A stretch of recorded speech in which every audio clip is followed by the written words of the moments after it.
Like, listen, Art, I don't like Stanley. Stanley, the Navy man, thinks he's so wise. He reads all I think the them only person books I had with been the was Stanley. squint in his eyes. Spins still so wild, like ships in the sky. But whose words And are Nate, Stanley those? doesn't state the obvious. Like, You don't think one parent influence is detrimental? yes, he does.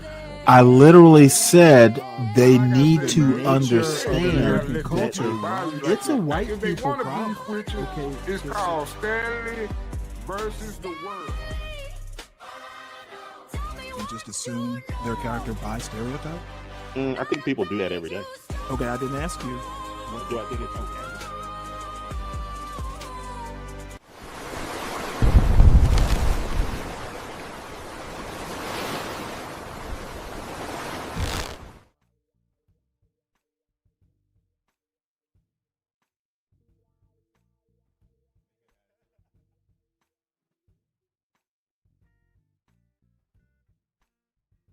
Hi, I'm Lucas Morel, the John K. Boardman Jr. Professor of Politics and head of the Politics Department at Washington and Lee University in Lexington, Virginia. I'm also a visiting teaching fellow at the Kirby Center, the School of Government in Washington, D.C. for Hillsdale College. Welcome to this symposium on race in America. I'll be speaking today on a colorblind constitution. Abraham Lincoln once said that the central idea of American public opinion from the beginning was the equality of men. The problems, of course, arose when the idea was undermined by the continued practice of racial slavery as it was defended no longer as a necessary evil, but as a positive good, if you can believe it, good for the master and the slave. Even though the defenders of slavery were defeated in the Civil War, white supremacy still reigned throughout the South well into the 20th century. And so a nation that began as the first in human history, devoted to the self-evident truth that all men are created equal, still wrestles with the role that race should or should not play in government policy. Put simply, should Americans govern themselves in a colorblind fashion when it comes to the rule of law? Or should we use race to try to eliminate the lingering effects of racial slavery and segregation? Put simply, should Americans govern themselves in a colorblind fashion when it comes to the rule of law? Or should we use race to try to eliminate the lingering effects, the legacy, as they say, of racial slavery and segregation? One of the greatest American orators of the 19th century, this gentleman, an escaped slave and abolitionist orator, Frederick Douglass, began his public career criticizing the United States Constitution as a pro-slavery document. Douglass asked, "What country have I? The institutions of this country do not know me. They do not recognize me as a man." And so he concluded, "I have no love for America." To his credit, and this country's, he did not hold that position for long. He eventually claimed America as his country. Good afternoon, everyone. Welcome to Stanley versus the World. I figured I kind of switched gears on the theme of today's show. I was going to talk a lot about the Trump administration and MAGA. Some more, I don't know, what would you call them? Kind of examining some of the underpinnings that they're trying to put under the mobile home they call MAGA. Underneath it was a bunch of air, and now they've decided to put it up on some more solid foundation instead of the cinder blocks that it's on now. But I switched gears. Something came up, and I got more interested in some of the more educational parts of race in America. Now, here's the deal. The right, especially, Frederick Douglass. Most people know this, but people who call themselves academics on the right don't seem to be able to grasp that Frederick Douglass's change of position was literally a rhetorical position. Okay, it was easier to use the Constitution and the Declaration as cudgels. Um, Anyone who's ever studied any American history knows that a lot of the Constitution, especially, was just a whole lot of flowery language. The founders had no intention. They weren't even, well, they were thinking about African slaves because they talked a lot about him, a lot about the subject at the Constitutional Convention. But it was, I mean, I guess you could call Frederick Douglass kind of cynical, but it was a political position that he took. Since the words were there, and we all know the words were really just window dressing, he decided to switch positions. And for folks of that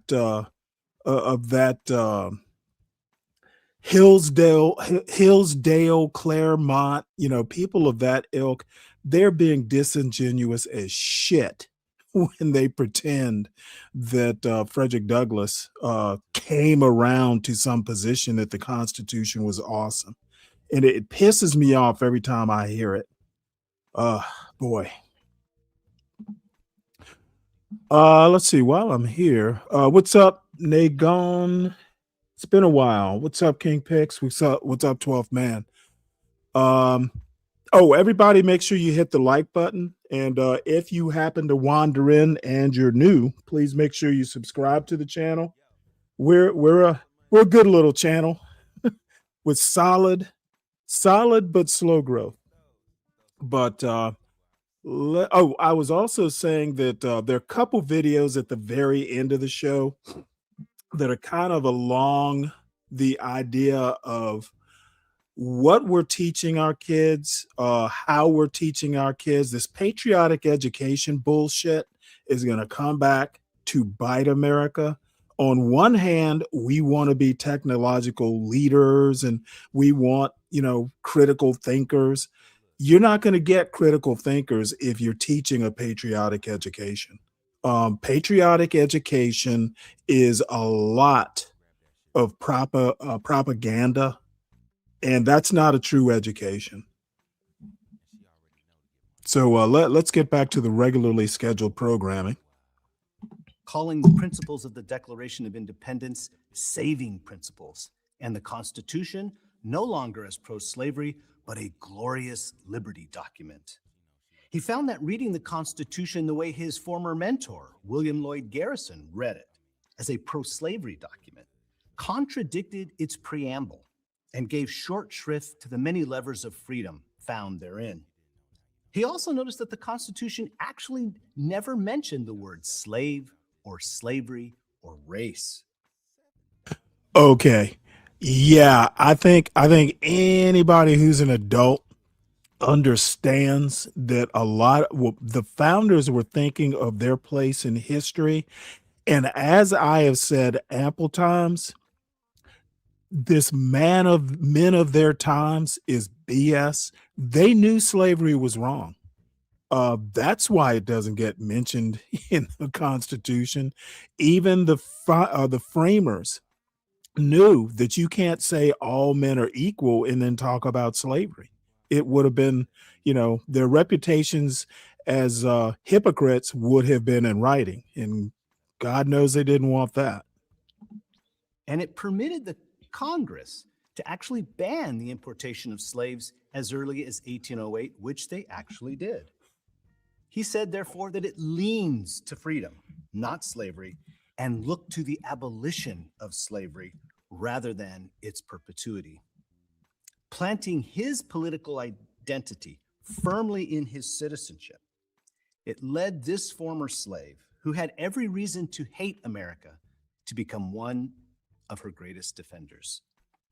On the question of race in the Constitution, Frederick Douglass was clear, quote, "Color should not be the criterion of rights," end quote.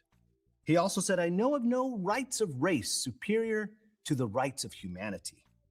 When asked what he would do if he were president of the United States, after he stopped laughing because that was absurd at that time, he knew it would never happen, he replied, I would secure to every citizen of the United States, without regard to color or sex or religion or race, equal protection of the laws.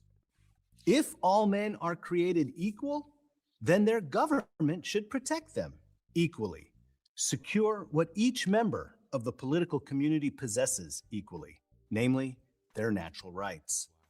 Douglas's plain reading of the Constitution and the Declaration of Independence led him to conclude that blacks should not be made an exception in the law.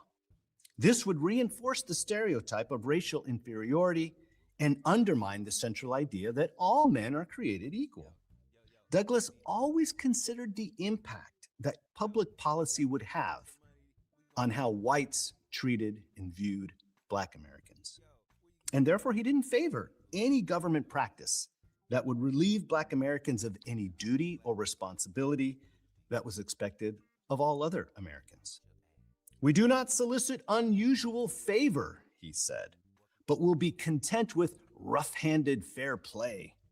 He went on to add, we are neither lame or blind that we should seek to throw off the responsibility of our own existence or to cast ourselves upon public charity for support. But as much as Douglas did to promote the elevation of Blacks in America, he actually was not a fan of what we would today call race pride. He called it a false foundation and a positive evil. He proclaimed it the very thing we're fighting against. For most of American history, Black Americans wanted nothing to do with a color line that separated them from the rest of the American population. He wrote that it was our enemies who sought to, quote, deepen and widen the line of separation. Of course, you do know, or you may know, that I think Frederick Douglass died, and they gonna help me out here. I think Frederick Douglass died like maybe a year before Plessy versus Ferguson. I wonder what his reaction would have been to it. Talk about color lines between the white and colored people of this country. Given that Blacks were a numerical minority in the United States, racial solidarity was never the key to gaining greater security and protection of their civil and political rights. His argument against race pride led him to criticize what he called complexional institutions. Over a decade before Lincoln was elected president, Douglas argued, quote, that all distinctions founded on complexion ought to be repealed, repudiated, and forever abolished. Every right, privilege, and immunity now enjoyed by the white man ought to be as freely granted to the man of color. He thought that, for example, colored conventions, as they called it then, colored exhibitions, colored associations and institutions, he said these are hindrances rather than helps in achieving a higher and better estimation for the Black man in the public mind. His concern for the impact of public policy on public opinion led him to argue against any recognition of race or color when it came to government policy. It's safe to say that Douglas was not a practitioner of identity politics. So, have the American people ever adopted Douglas's clear belief in a colorblind constitution? After the 14th Amendment was ratified, just a few years after the end of the Civil War, the Supreme Court began to decide cases involving equal treatment under the law. One of the key clauses of the 14th Amendment requires that no state shall, quote, deny to any person within its jurisdiction the equal protection of the laws, end quote. This would seem to ban any government use of racial classifications. But unlike Douglas, who did not believe race should be the measure of anyone's constitutional rights, to this day, the Supreme Court has never adopted or interpreted the Constitution to be a colorblind constitution. Instead, What's up, MOT? Oh, what's going on, man? Oh, nothing much. I I was going one direction and then I ran across this Hillsdale College video and decided to call an audible. It's just amazing how I guess I'll just say that Hillsdale Claremont crowd, they I know they've got to be disingenuous. If you think that Frederick Douglass saw the light and believed in a colorblind constitution, all that all those notions were dispelled when he married his second wife. Oh yeah. So what's been going on with you? Oh, nothing much, man. A lot of money changing hands out here. A lot of big companies getting out of the transportation sector, and with all these immigrants and stuff not having a place to work, you got to step in and be able to move the people to where they need to go. So that's what I've been doing. So. Interesting. Yeah, I somewhere down buried in one of these articles, Challenger Gray and Christmas, I guess it is, or maybe it's just Challenger these days, saying that this January for layoffs has been the worst since like the recession, 2008 recession.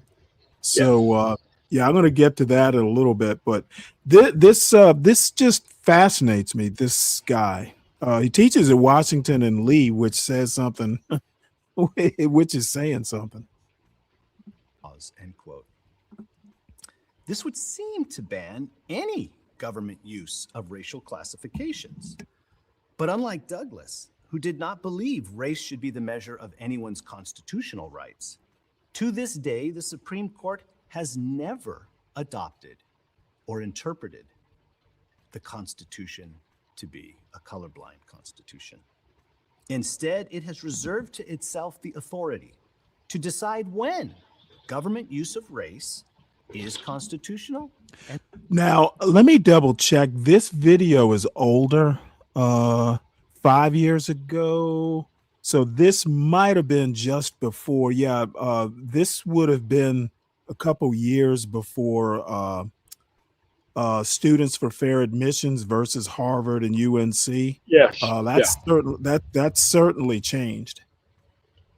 Yeah. As a matter of fact, it pissed me off because I read Clarence Thomas's concurring brief where he quotes Thomas Sowell and talks about the Constitution being colorblind. Dude, I was seeing red when I read that. He of all people should know better. And that's the way he was raised, and ironically, it was a lone journey to the Supreme Court. Like, come on.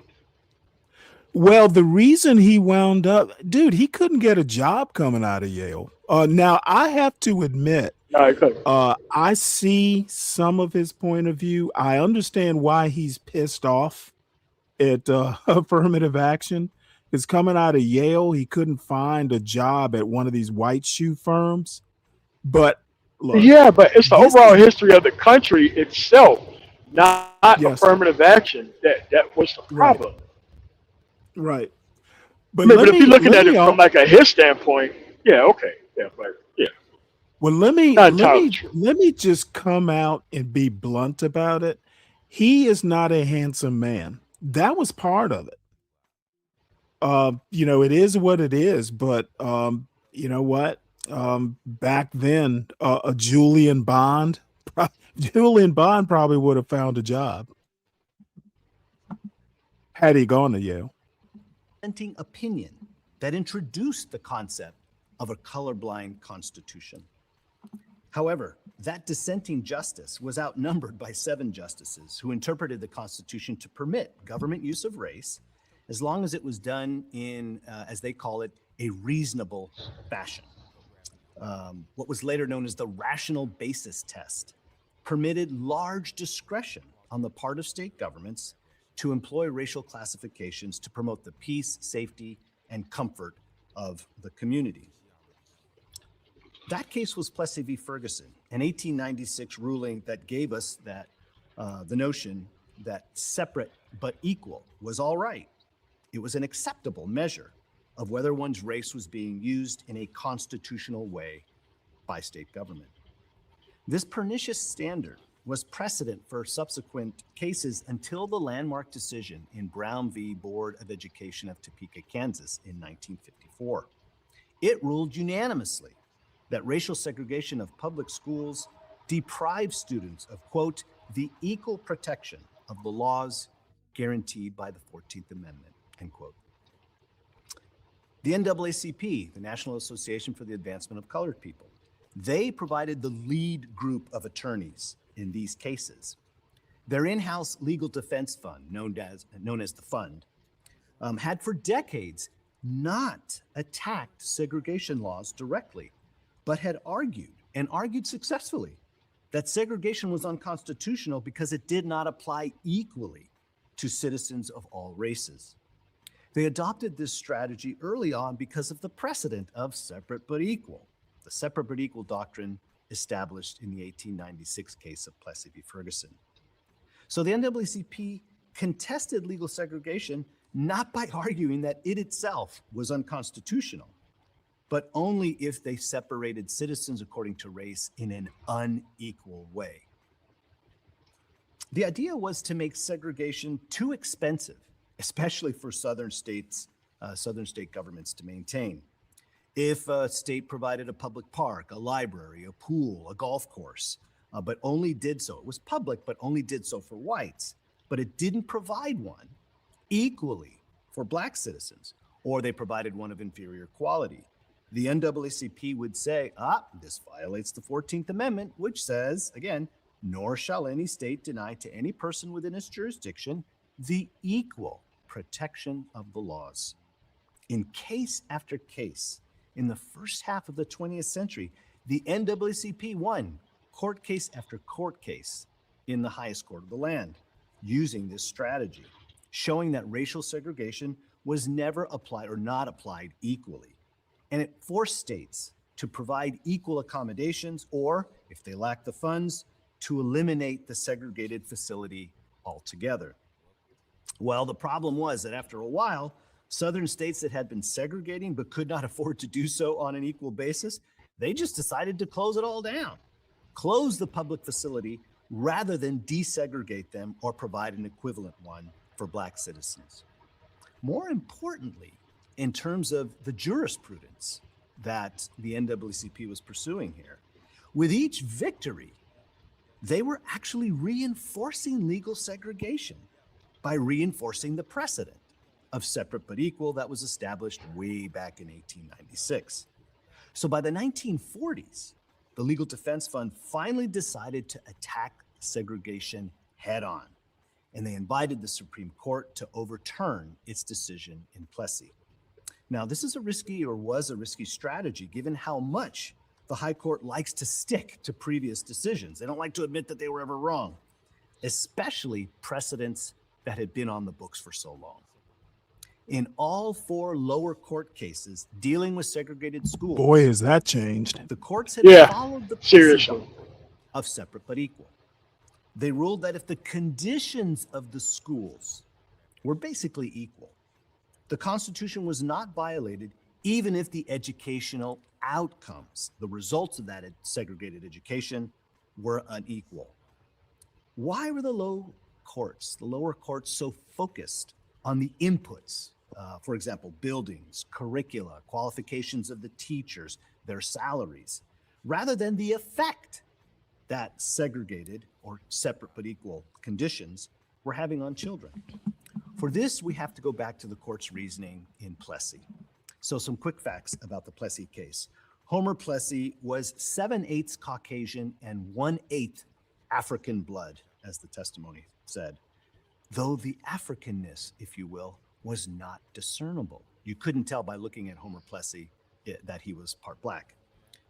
He deliberately rode in a railroad car in Louisiana that was only traveling within the state of Louisiana. He deliberately rode in a car for white passengers and actually had to tip the conductor to the fact that, oh, by the way, I'm 1/8 black. So this was a contrived case. He did this deliberately so that this could be thrown into court. So Homer Plessy, a local citizens committee, actually worked with the railroads because they thought it was expensive to segregate. They didn't want this either. So they worked to try to get this case to the Supreme Court, which they did. You have to remember at this time, even though he was 1/8 black, this country was operating under what's known as the one drop rule. So it didn't matter how Caucasian you were. If you had one drop of a particular other race or ethnicity, that's what they counted you as. And this, you could trace this back. I agree, Florida had a one drop rule all the way back dating to 1866. An important part of the Plessy case was the text of the 1890 Louisiana statute that required separate railway carriages for whites and what they called the colored race. And this is what the text says: that all railway companies carrying passengers in their coaches in this state shall provide equal but separate accommodations for the white and colored races by providing 2 or more passenger coaches for each passenger train, or by dividing the passenger coaches by a partition so as to secure equal accommodations.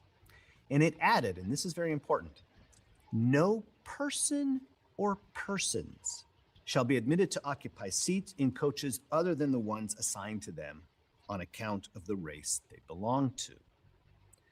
Justice Brown interpreted the Equal Protection Clause of the 14th Amendment, quote, to enforce the absolute equality of the two races before the law, end quote. However, he read this to mandate equality of treatment, not equality of outcome or social or public perception. Just because whites must sit in this railway carriage and blacks must sit in that railway carriage, he says this does not impose a badge of inferiority on either race. Moreover, state legislatures, he said, had long been allowed to separate the races in public venues as part of their traditional, what is known as police powers. Justice Brown gives the example, actually, of segregated schools, even in the states where the rights of blacks had been, quote, most earnestly enforced, end quote. So this was a longstanding practice. Justice Brown gets to the crux of the issue when he says the case comes down to whether the statute of Louisiana is a reasonable regulation. His answer? There must necessarily be a large discretion on the part of the legislature, which he argues is at liberty to act with reference to established usages, customs, and traditions of the people, and with a view to the promotion of their comfort and the preservation of the public peace and good order. Now, all of this, of course, was a euphemism for maintaining the status quo, which, of course, was white supremacy. Given this practice, the court concluded that, quote, we cannot say that a law which authorizes or even requires the separation of the two races in public conveyances is unreasonable or more obnoxious to the 14th Amendment than the acts of Congress requiring separate schools for colored children in the District of Columbia, the constitutionality of which does not seem to have been questioned, or the corresponding acts of state legislatures, end quote. So this reasonableness standard, or what we now call the rational basis test, it actually is the lowest threshold for state action to be considered constitutional or unconstitutional, especially under the 14th Amendment's Equal Protection Clause. So the court therefore allows large discretion by the states if they employ, at that time and for decades, racial segregation when regulating public interaction between the races. But what if racial segregation produces a perception that one race is inferior to another, right? A badge of inferiority. Justice Brown addresses this directly in a passage that Chief Justice Earl Warren will later reject to arrive at the opposite conclusion. And this is 60 years later in the Brown case. So here's what the Plessy court concluded. We consider the underlying fallacy of the plaintiff's argument to consist in the assumption that the enforced separation of the two races stamps the colored race with a badge of inferiority. If this be so, it is not by reason of anything found in the act or the statute, but solely because the colored race chooses to put that construction or that interpretation upon it. In other words, any feeling of inferiority as a result of racial segregation is not the product of government policy, as long as that racial policy is equally applied. The court. See, this What kind of shit is that? Well, look, this is the crux of one of the issues with anti-racism and that sort of stuff. One of the tenets of things like critical race theory is looking at the outcomes. See, what these people want to do, these people on the right want to do, is they want to always, whenever possible, reinforce scientific racism. They're basically saying, hey, you know what? If it's all equal, if the outcomes aren't the same, then it must be that blacks aren't quite as smart, or whatever the race is. And that is, dude, it is so disingenuous. I was listening to something, a podcast or something early this morning, and just the way the public schools are, it's egregious how unequal the public schooling is in this country. Yes, purposefully so.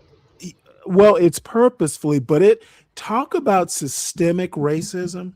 That's exactly what our education system is. The worst schools are all, I think the New York City public school system was a good example, but you're talking overwhelming black and brown at the worst schools, but yet they want to talk about, oh, hey, the outcome, the laws are equal. Dude, perfect example of systemic racism. And, a lot of times, you'll get people like Glenn Lowry, people like that go, well, define systemic racism. Well, the problem is it's not that cut and dried. You talk nuts and bolts about just the public schooling, and you will tease out the catch-22 here. We're not going to put a lot of money into the public schooling of black kids, but yet when it comes to test results, for instance, everybody's taking the same test. Dude, it just drives me nuts. Like the only thing you have to do is mandate equal spending on schools, period. Well, the problem is, well, yeah, but the problem is the money isn't the problem. It's the quality of education. No. But what I'm saying is that you can only mandate a certain amount of spending on schools per district, wherever. So that way you can have an equal outcome when it comes to education. So if you think that you're going to cheapen somebody else's education, then everybody else's education is going to get cheapened as well. And you make it a national standard that you have to spend this amount of money on schools. So that way, and you put that money in the actual defense budget. So that way you can be able to up the amount of money that needs to be spent on schools equally across the country. Right, but the interesting thing is one of the things they want to do is, and it was actually about the education department.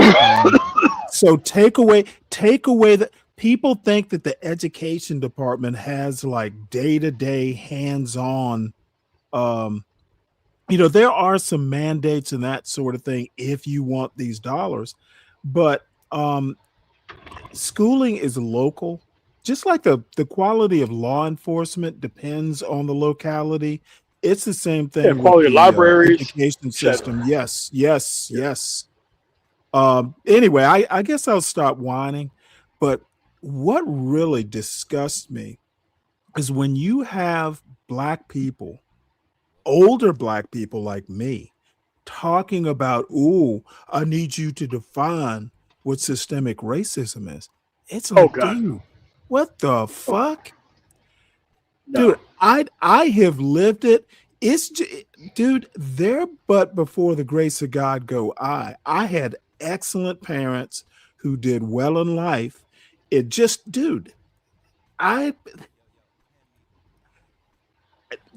if people only knew. And But Stan, anyway, I'll the way to defeat that argument immediately is when somebody asks for a definition, I'm like, you will look up the definition of systemic racism outside of this conversation. But for the sake of this conversation, I'm going to pretend that you already know the definition because you're supposed to look those things up before you actually be a part of this type of discussion. So we just keep going. And if they keep. I That's forgot. what you Yeah, do. that part. But let me also say this: systemic racism is basically redundant. Racism is systemic. You don't even need to say the systemic part. So that in and of itself is problematic. People don't seem to understand that the ism implies systemic. You don't need it. So that's usually the first thing I say is first thing we can do is understand that, systemic racism is a redundant, phrase. Let's just call it what it is, which is racism. Yeah. But then you have people like Glenn Lowry. This dude is like and provably like a genius. And I think he understands what systemic race. Well, I'm doing it now.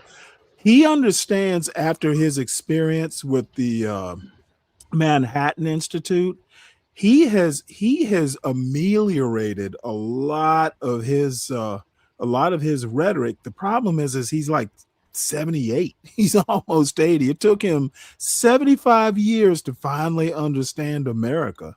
That's the other funny thing. So anyway, enough of my preaching here. No, but Upton Sinclair quote said it best. It's upon his salary is upon him not understanding. Yes. Yeah. Oh, he learned that the hard way. He was making good money at the Manhattan Institute until He sure was. Yeah. Equal doctrine does not actually make any citizen inferior. Therefore, if someone does feel inferior because of racial classification, that's because that person chooses to interpret it that way. Yeah, it's all in their head. In the one dissenting opinion, the opinion of Justice John Marshall Harlan, he thinks that this reading of the statute is absurd. Everyone knows that this law and other segregation laws are intended to maintain a legal or at least a social hierarchy of whites over blacks. He also doesn't think courts, especially the Supreme Court, should inquire into the so-called reasonableness or wisdom of state legislatures. The only question the Supreme Court should try to answer, he thought, was, does the state law comport with the Constitution? And in this case, it's the Equal Protection Clause of the 14th Amendment. In his mind, the court recognizes no caste or superior ruling class of citizens. He then cited a concept that was actually first presented at oral argument by the lead attorney for Homer Plessy, and that was a guy named Albion Tourget. At oral argument, he observed, quote, if justice is pictured blind, then the law at least should be colorblind. Here's how Justice Harlan put it in his dissent.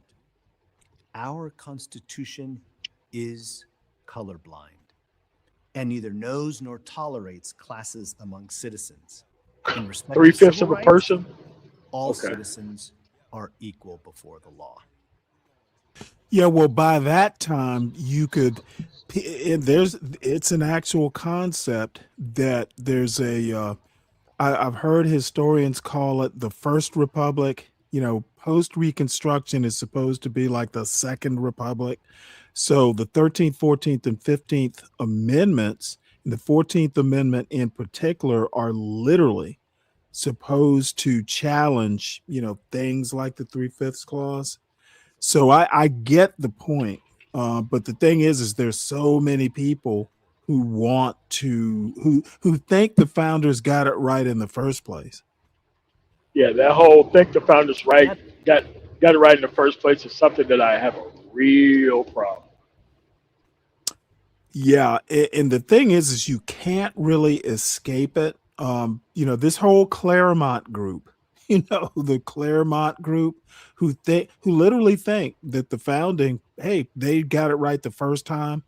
Dude, if you and I listen to a lot of these people talk, dude, if they had their right, really the 14th Amendment would go. They'd probably on a good day keep the 13th and the 15th. But that 14th Amendment, people have so many problems with it on the right. Therefore, we should keep it. Yeah, oh yeah. Man is man. Because to them,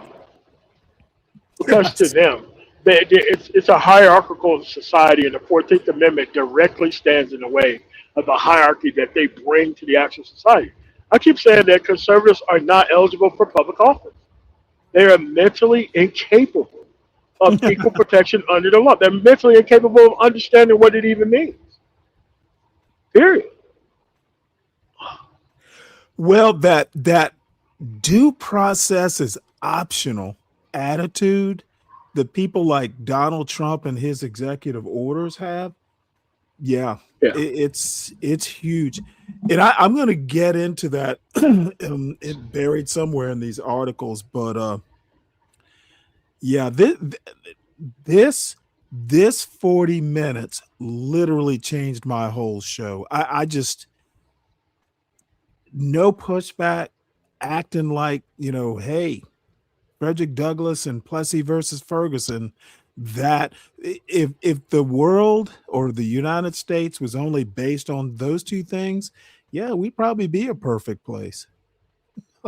Count of his surroundings or actually, well, I was going to say Brown. Well, that descent, Harlan's descent. His color, when his civil rights are guaranteed by the supreme law of the land. So, given so many subsequent cases that relied upon Plessy as precedent, how did the Warren Court in 1954 rule unanimously to reject the separate but equal doctrine? In its short, I think it's 9 pages, plainly written ruling, the new Chief Justice, Earl Warren, argued that Americans in the mid-20th century now lived in a different world than that of the 1896 Plessy Court. Oh, that is very living constitution. Was not a leading function of state government. It was now compulsory, supported by a substantial budget, and had become, as Warren put it, the very foundation of good citizenship. So if the state became the educator of its citizens, then it was responsible, according to Warren, not just for the educational inputs, but for what those inputs produced, the educational outcomes. Such an opportunity, Earl Warren said, where the state has undertaken to provide it, is a right which must be made available to all on equal terms. To get around the Plessy doctrine of separate but equal, Chief Justice Warren leaned on more recent precedents, Sweat v. Painter and McLaurin v. Oklahoma, 1950, to include what he called intangible considerations in the educational process. Not just inputs, material ones like buildings or teacher qualifications, things you could measure, but also the learning environment, and this is key, what that environment produced, the results. As he put it, we must look instead to the effect of segregation. Segregation itself, its effect on public education. He concluded that to separate children from others of similar age and qualifications solely because of their race generates a feeling of inferiority as to their status in the community that may affect their hearts and minds in a way unlikely ever to be undone. So when government segregates children according to race, and this separation produces feelings of inferiority, then government is now responsible for that outcome. It's not simply an interpretation or construction that children choose to put on their racially segregated school. The court ruled that in the field of public education, the doctrine of separate but equal has no place. Separate educational facilities are inherently unequal. Now, few court observers disputed the decision, the result in this case, but many questioned the reasoning, especially its reliance upon psychological tests to determine the effects of racial segregation upon segregated students. To decide if the Constitution was violated by a government use of race on the basis of feelings generated seemed like a dubious basis for determining. Oh, finish this thought, sir. Yeah. Everybody knows where I'm going to go about the feelings part. Oh boy. This is why the right is so disingenuous. I'm going to let him finish, and then we're going to start talking about Ron DeSantis. Determining if a person's rights under the Constitution were infringed. Think about it. What if a segregated school didn't generate a feeling of inferiority? Would there be no violation of the Equal Protection Clause of the 14th Amendment? And if not, did Brown actually overturn Plessy? Now, if Brown decided that government could not pay attention to race, couldn't separate students on the basis of race in K through 12 schools, public schools, the second case involving education ruled that government could use race in higher education, not to separate, but to promote diversity, what they call the educational benefits that flow from a racially diverse student body. So we now shift our discussion of government use of racial classifications from segregation or desegregation to the policy known today as affirmative action.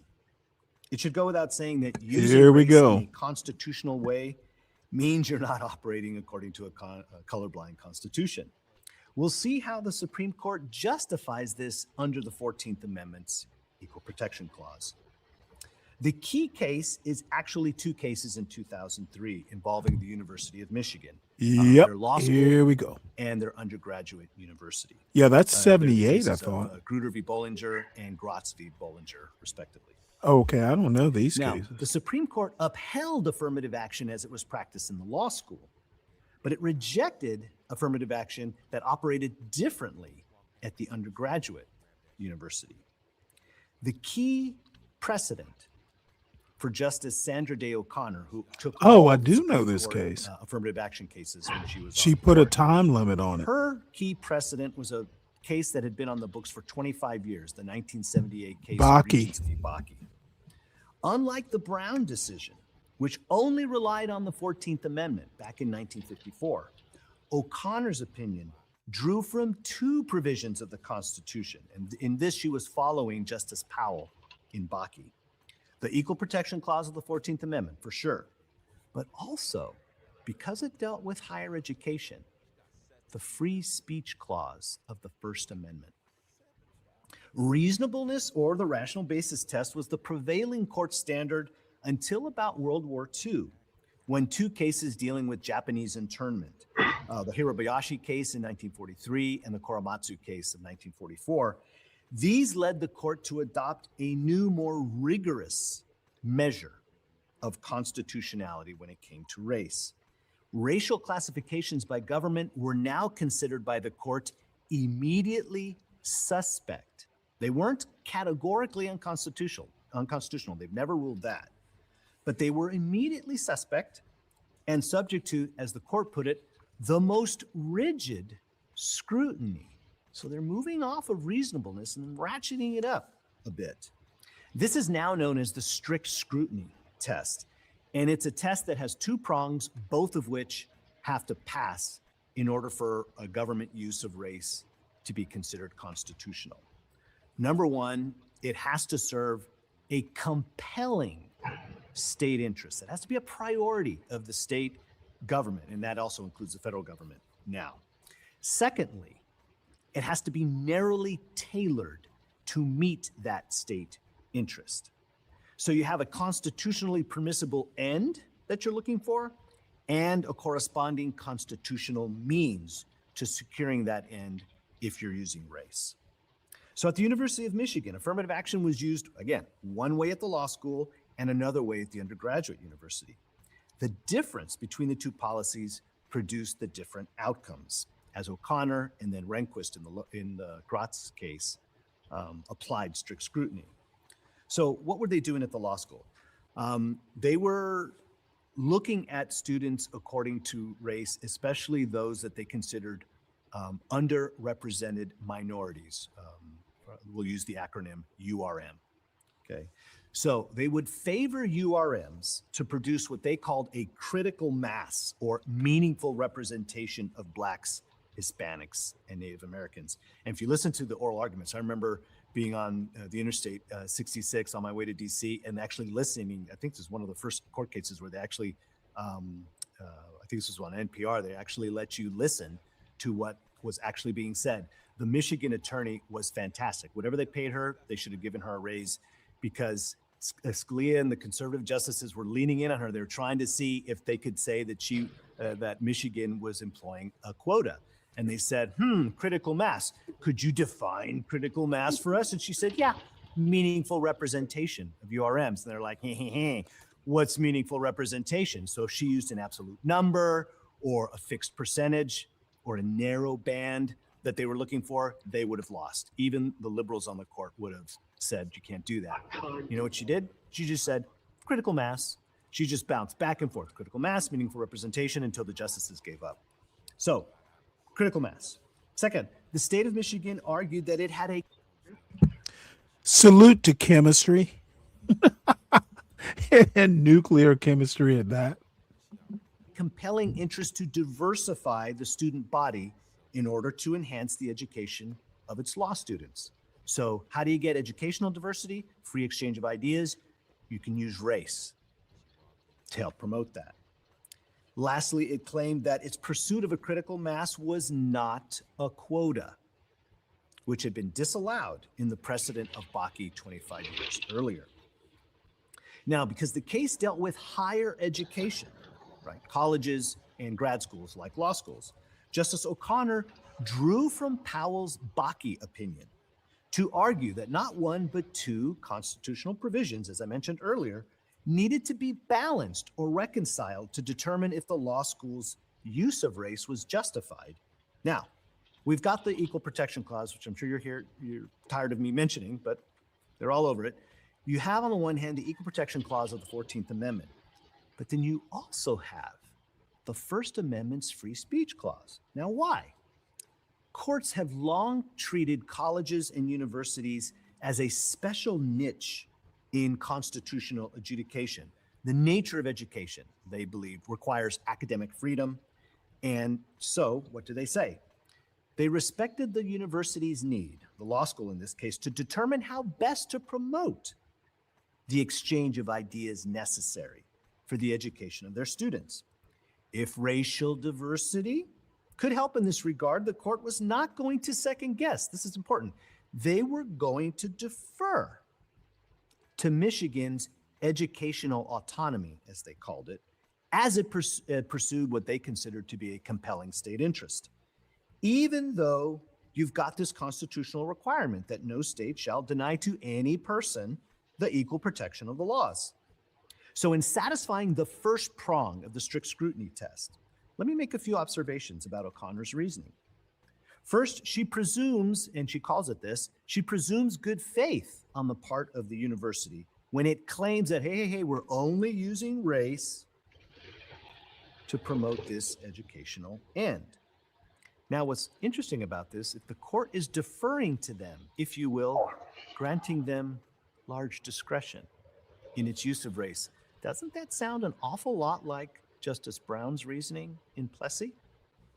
Second, because the Bakke precedent from 1978 ruled that redressing historical wrongs, the thing that you would think affirmative action would be all about, Justice Powell said, no, you can't claim that your specific affirmative action policy is going to redress or provide a remedy for historical harms that were done to racial minorities. So he actually said, you can't justify racial classifications by saying we're trying to repair the damage of previous discrimination.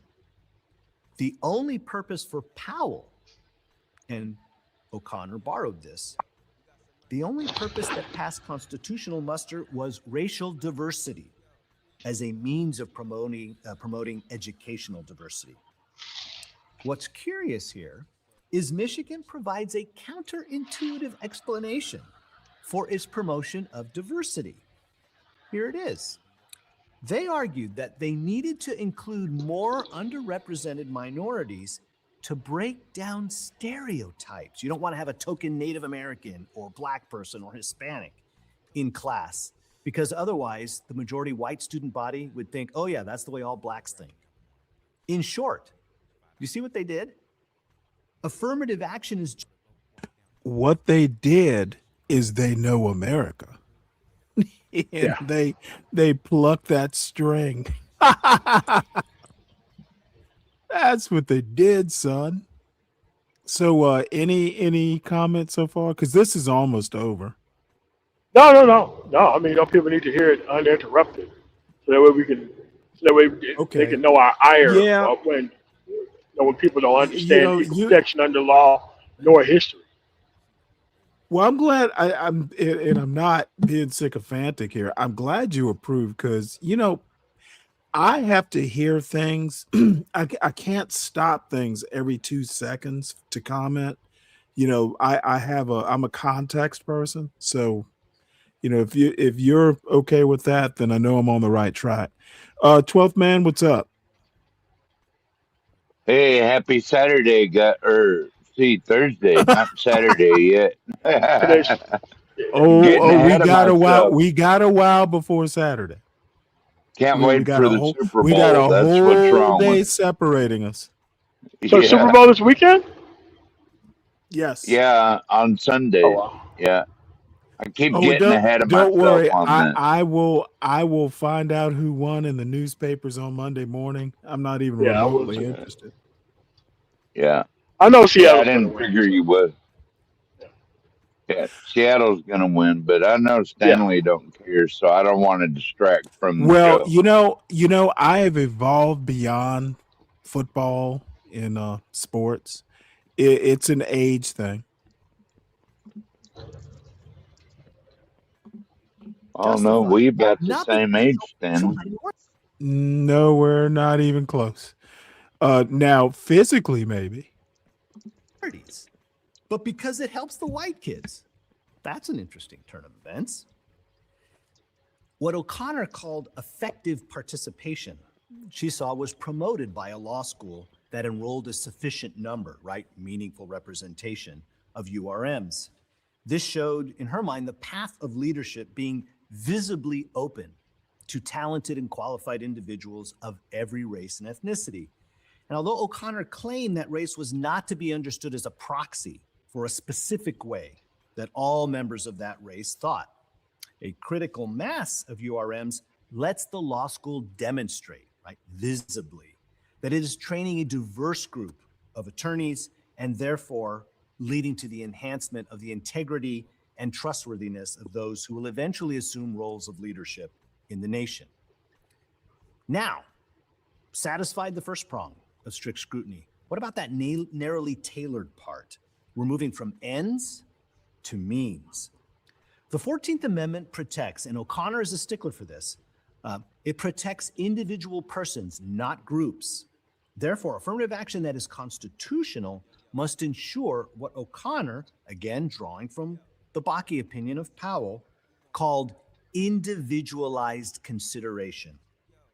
Any policy that amounts to a racial quota, we're just going to set aside a certain number of seats, like a dual track admission system, or any other sort of mechanistic treatment of applicants, doesn't treat each applicant as an individual person, and therefore, in her mind, would violate the Equal Protection Clause. While race can act as a plus, it cannot be what she called the defining feature of a person's application. O'Connor's majority opinion in Grutter v. Bollinger was a split decision, 5 supporting affirmative action at the law school and 4 arguing to reject it. That's a pretty tight pretty close decision. So this made, though, Grutter stronger than Bakke, because that Bakke precedent was peculiar in the sense that Powell had an opinion that no other justice joined. You're like, how could that be the precedent? Well, 4 justices agreed with part of Powell's decision or reasoning, and 4 other justices agreed with a different part. And that's how Powell's opinion became the precedent, even though it wasn't technically a majority opinion. Then Chief Justice William Rehnquist, he dissented in the Grutter case, arguing that the close parallels between the percentage of URMs who applied and the percentage who were accepted in any given year, year over year, proved that the law school was in fact employing a quota to reach its critical mass of racial minorities. In other words, it was looking to see, well, how many out of the whole pool applied? Okay, we need to make sure roughly that many get accepted. And so he says, man, this is an obvious failure of the narrowly tailored test. They're not being treated as individuals. As for the undergraduate university use of race in admissions, the Gratz v. Bollinger case, the Supreme. Now, I want to point out something really interesting here. And I this is the first time I've ever heard this gentleman. So I'm not going to accuse him of being far right. But notice how he is respecting a liberal principle. And when I say liberal, I mean capital L, where the court is talking about the individual, not the group. This is a problem with MAGA in particular, and really the right in general, is they want to cherry pick when they want to talk about groups and when they want to talk about individuals. Now, yes, this guy, this is like 5 years ago. I guarantee you, and I'm going to look him up. I guarantee you he's probably, and I could be wrong. This is off the top of my head. I have no clue. I'm just taking a stab in the dark, so I don't want to impugn anyone's reputation. But these people want shot in the dark, Stanley. I'm sorry, what? Shot in the dark, not a stab in the dark. It's shot in the dark. No, I'm sorry. There's a stab in the dark too. Okay. Google it. Google it. Anyway, what I was saying is that MAGA wants to get rid of the capital L individual stuff. And a lot of people that I run into, let's just call it the black manosphere, dude, I get mocked, and I like Knightish. I'm doing a personal cattiness here, just to let everybody know.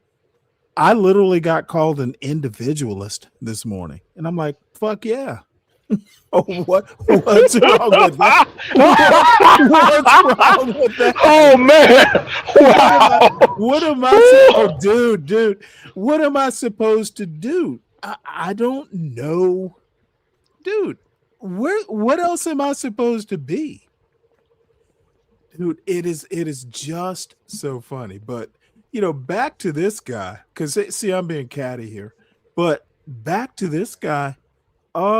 Are you a liberal, capital L, as in classical, or are you not? You can't pick and choose. Court ruled that by awarding 20 Stanley. points automatically to every URM. Yes, 12th man. The university. So did you get called an individualist in a bad way or a good way? Or in a bad way. Knightish thinks that every black person in America ought to be like hitched to his wagon, pulling him wherever he wants to go. Like we're mules. Oh no. Dude, no, that's that. That's not good. We spent a good portion of American history being forced to pull and plow and all that shit.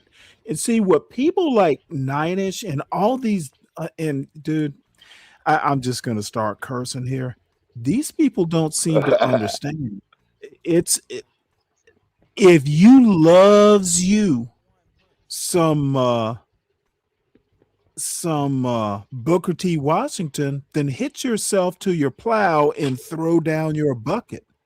I'm actually more of a Du Bois guy, though you have to have both. In 2026, you got to know both. You know, it's a kind of situational, but if you're thinking the consequence of having civil rights in post 1964 is, dude, you got to be able to go your own way and successfully. Not everybody is going to want to travel all the way back to the hood and help folks out. If they do, great, but it should not be an expectation. And by the way, I keep reminding these folks, shit, I've never lived in the ghetto in my life. I have no clue what goes on there. I do expect that the people who live there are adults and they can deal with whatever their problems are. They don't need me. Well, Stanley, I always thought that being an individualist was a good thing, that like you're a free thinker and you think for yourself. Which These black manosphere types don't like free thinkers. Ooh. No, like always no, like all of your resources. I always considered you an individualist in a good way. You know, like we disagree a lot. Free thinking is white. Yeah, but you got to realize that a lot of these people have spent their time doing God knows what, and once you get your act together, you have to waste all of your time bringing them up to speed. And it's like, man, yes. I don't know what. Yes, and they're misbegotten kids too. Hey, look. I no problem helping the kids as long as they're not like the parents, and as long as they have no intention on taking care of the parents with their new actual productivity. And if they're trying to take care of the parents, then the whole DNA line will not be receiving the help of the man tomorrow. Yeah. Oh yeah. Hey, let me. Yeti, I will deal with this video, and thank you very much for this video, by the way. It's been years since I've heard Paul Theroux talk. Let me finish this video, and then I will talk briefly, but probably what I'll do, I'll probably do some stuff on Saturday. Let me just finish this video, and then the article that comes afterwards, which is kind of a companion piece, and then we'll get into Theroux and the individual travel stuff. So thank you for that, though. I didn't realize he'd spoken at Dartmouth. So that's very cool. He did not treat them as individual persons, and therefore they were using race in a way that ensured their acceptance. Rehnquist wrote the majority opinion in Graz, but he had to follow the Grutter precedent in order to reach his conclusion, and it was a conclusion that O'Connor joined, and so that was a 6-3 decision. So to wrap things up here, Frederick Douglass devoted his adult life to getting white Americans, as he put it, to trust the operation of its own principles.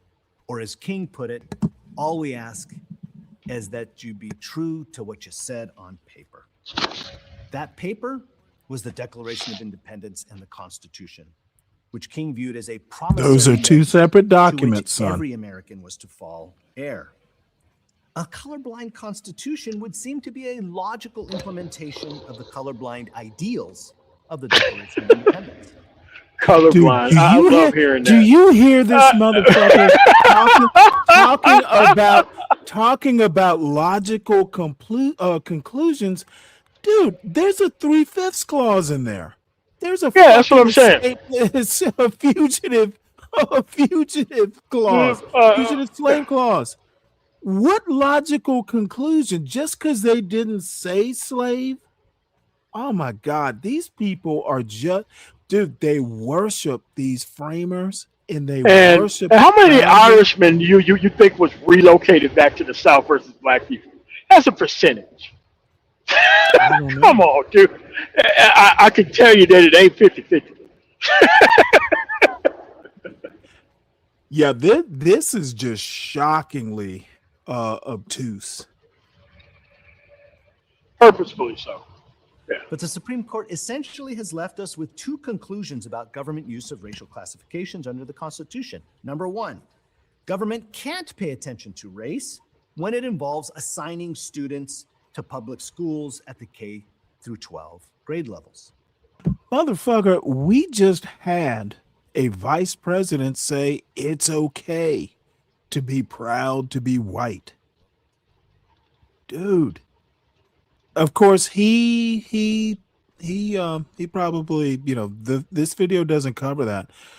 The government is racial currently. Yes. Number two, government can pay attention to race if it involves colleges and graduate schools like law schools and their exercise of academic freedom in pursuit of the educational diversity that flows from racial diversity. In the end, as long as the Supreme Court continues to apply a strict scrutiny test to determine if affirmative action or any other race-based program, whether in college admissions, hiring and promotion, or awarding government contracts, a colorblind constitution is nowhere in sight.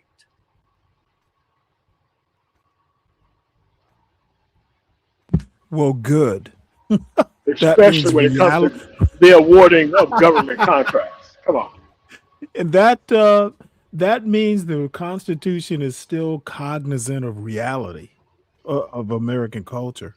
So this is rather interesting. College see major racial shifts in student enrollment, but it's not all bad. And actually, I'm glad you're here, MOT, because this actually surprised me a bit. So I'm gonna play. I'm gonna play it. I don't feel like reading. Colleges see major racial shifts in student enrollment. This article is by Stephanie Saul and read by an automated voice. The Supreme Court ruling in 2023 banning race-conscious college admissions led to declines in Black and Latino admissions at highly selective universities. At many other schools, the opposite occurred, according to a new analysis. Overall, freshman enrollment of underrepresented minority groups increased by 8% at public flagship universities. The analysis, by a nonprofit organization, Class Action, concludes that those schools were among the that benefited as a result of higher rejection rates for Black and Hispanic students at the nation's 50 most selective schools. At those top 50 schools, Black freshman enrollment was down by 27% and Latino enrollment down by 10%. The data from Class Action, which works to promote equity in education, is based on 2024 federal enrollment figures released in January, covering more than 3,000 colleges and universities. Data released publicly by a smaller number of schools have hinted that highly selective schools admitted fewer Black and Latino students following the Supreme Court decision. But the report was one of the first efforts to analyze the impact of the decision on enrollment demographics across a broad swath of the nation's colleges. While the data covers only freshman enrollment the first year after the Supreme Court decision went into effect, it bolsters the prediction by some education experts that the decision would create a chain of consequences. Highly qualified Black and Latino students, who might have been admitted to the Ivy League and other similar schools before the Supreme Court decision, enrolled in less selective schools as a result of the decision, potentially leading to a cascade of less qualified minority students enrolling in even less selective institutions. Some research suggests that the phenomenon, called a cascade effect and identified in California following a statewide ban on affirmative action in 1998, may have long-term effects on employment opportunities and earnings for the students who ended up in the least selective institutions. The new report concludes that the Supreme Court decision reduced the number of students of color at institutions with the highest graduation rates and largest median incomes after graduation, a result that the authors said could lead to persistent racial inequities in income. While public flagship universities were the biggest beneficiaries of the shift, Four-year public colleges overall also gained, with Latino freshman enrollment increasing 7% and Black freshman enrollment growing 4%. Many four-year private schools with less selective admission requirements than the Ivy League also saw big increases. They included Syracuse University, where Black enrollment grew by 17%, and the University of Miami, where Latino students increased by 45%. The data show a significant impact on the demographics of the nation's very top schools. Black freshman enrollment declined by 2 percentage points at the 12 schools known as the Ivy Plus, which includes the 8 schools in the Ivy League as well as Duke, Stanford, the Massachusetts Institute of Technology, and the University of Chicago, but that represented a 25% drop in the share of Black students in the freshman class, the report noted. James S. Murphy, senior fellow for Class Action, said portions of the 2024 data seemed surprising even though some of the shifts had been predicted. I was stunned when I saw things like the University of Mississippi seeing large gains in enrollment of Black students and the University of Miami seeing a big boost in Latino students, he said. In addition to Mississippi, which saw a 50% increase in Black freshman enrollment, other big jumps included Louisiana State University, where Black freshman enrollment increased by 30%, at the University of Tennessee, Knoxville, and the University of South Carolina, Latino enrollment increased by more than a third. At the University of Mississippi, a school that has worked to eliminate historical vestiges of racism, the change has not gone unnoticed by students. LaMarcus Lenoir, a sophomore from Tupelo, Mississippi, said he noticed it when he arrived on campus in fall 2024. My friends and I mentioned how many Black students there were and how surprised we were, Mr. Lenoir, 19, who is Black, said in an interview. He recently wrote an opinion piece on the topic for the campus newspaper, the Daily Mississippian. Officials for several of the universities, which have been under pressure from the Trump administration not to promote minority enrollment, did not respond to requests for comment. One surprising finding was that Black student enrollment declined overall at historically Black colleges and universities, despite increases at a smaller set of the most prestigious HBCUs. Some experts had predicted overall increased enrollment at those schools as a result of the Supreme Court decision, in the case known as Students for Fair Admissions. Dr. Murphy said he was not sure of the reason, but speculated that the cost of some of those schools, many of which are private, drove Black students to public flagships instead. Yep. One thing that, right. Yeah, absolutely it is. But the one thing that actually struck me, and I'll have to find, there's another article I read, Asian enrollment did not dramatically go up. No, it did not.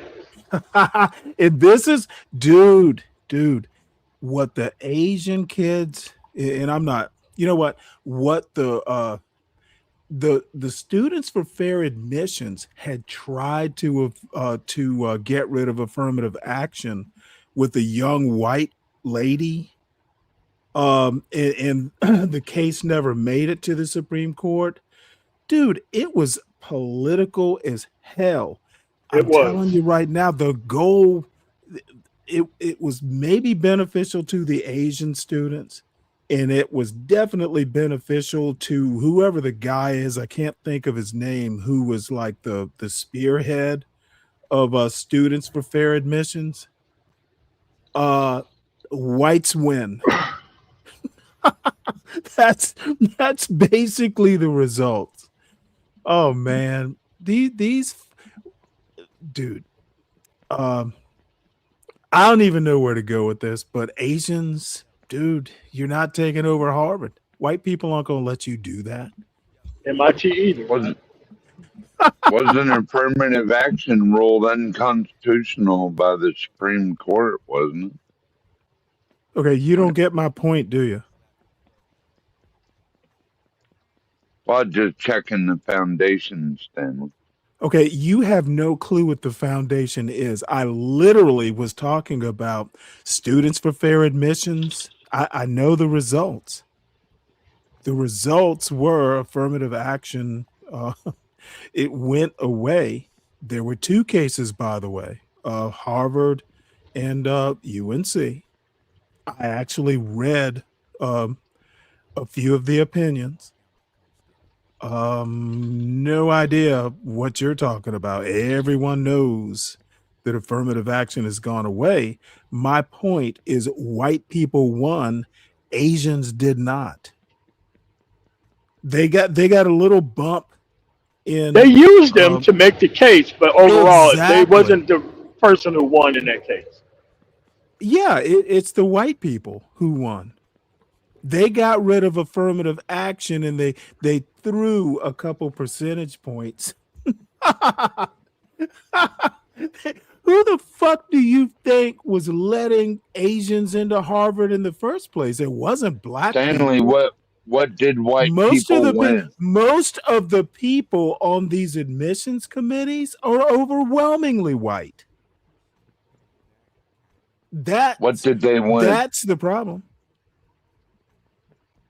Asians lost. They got a little bit of kibble, but they're not going to take over these traditionally WASP Ivy League schools. That's my point. White people don't give a fuck about test scores when you're talking legacy admissions and yeah, they don't give a shit about that. Fuck no. They just give it lip service when it look. Test scores are for you people. Yes. Hey, look.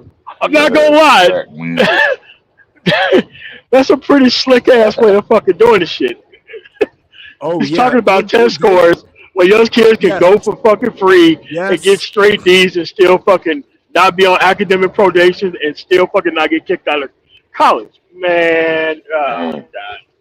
But I know I've mentioned, I think it was Johns Creek, Georgia, not shit. It's like an hour away from me, where Asians moved into this super rich elite neighborhood, and the white kids, they were AP courses and they were getting into all these fancy schools, and then Asians moved in and their kids started beating the shit out of Chad and Karen. Like, oh yeah, dude, it was the salutatorian and the valedictorian all of a sudden didn't have blonde hair and blue eyes. So you know what the white people did? They weren't like, well, hey Chad, hey Karen, you might have to dig in and work a little harder. No, they moved away. They did white flight. They did white flight from Asian excellence. The only crime is the Asians. The Asians were smarter or doing better. I won't say smarter. Dude, white people are so disingenuous sometimes. Any comment there, 12 man? No. Oh, I was waiting for one. Oh, the mother. Hey, by the way, I think they got she got divorced like in the last couple years, by the way. She and her husband split up. CK and welcome. And hey, Shiesty Bum. Oh, yeah. Oh, where'd 12 men go?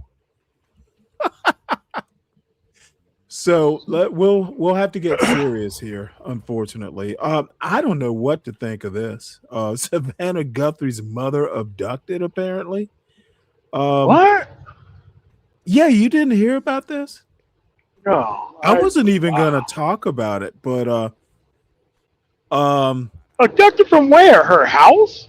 Old folks' home? Apparently. Well, hold on. Investigators in Arizona have not yet identified a person of interest in the suspected abduction of NBC News anchor Savannah Guthrie's mother. In the days since, 84-year-old Nancy Guthrie disappeared in the middle of the night from her home in Tucson. Authorities have said they are investigating an alleged ransom note and believe she was taken against her will. Pima County Sheriff, and Pima isn't Phoenix, is it? Pima County Sheriff. Okay. Pima County Sheriff Chris Nanos has issued a plea for the public to help investigators and said they were working around the clock. U.S. President Donald Trump also ordered all federal law enforcement to help get her mother home safely. Today, Show host Savannah Guthrie, along with her two siblings, issued an emotional plea for their mother to be released, noting her poor health and that she was without her medication. Everyone is looking for you, mommy, she said. Everywhere. We will not rest. Your children will not rest until we are together again. Here's what we know about the case. When did Nancy Guthrie go missing? And I'm going to pick and choose. Guthrie was last seen at her home in Catalina Foothills, an affluent neighborhood roughly 6 miles northeast of Tucson. Okay.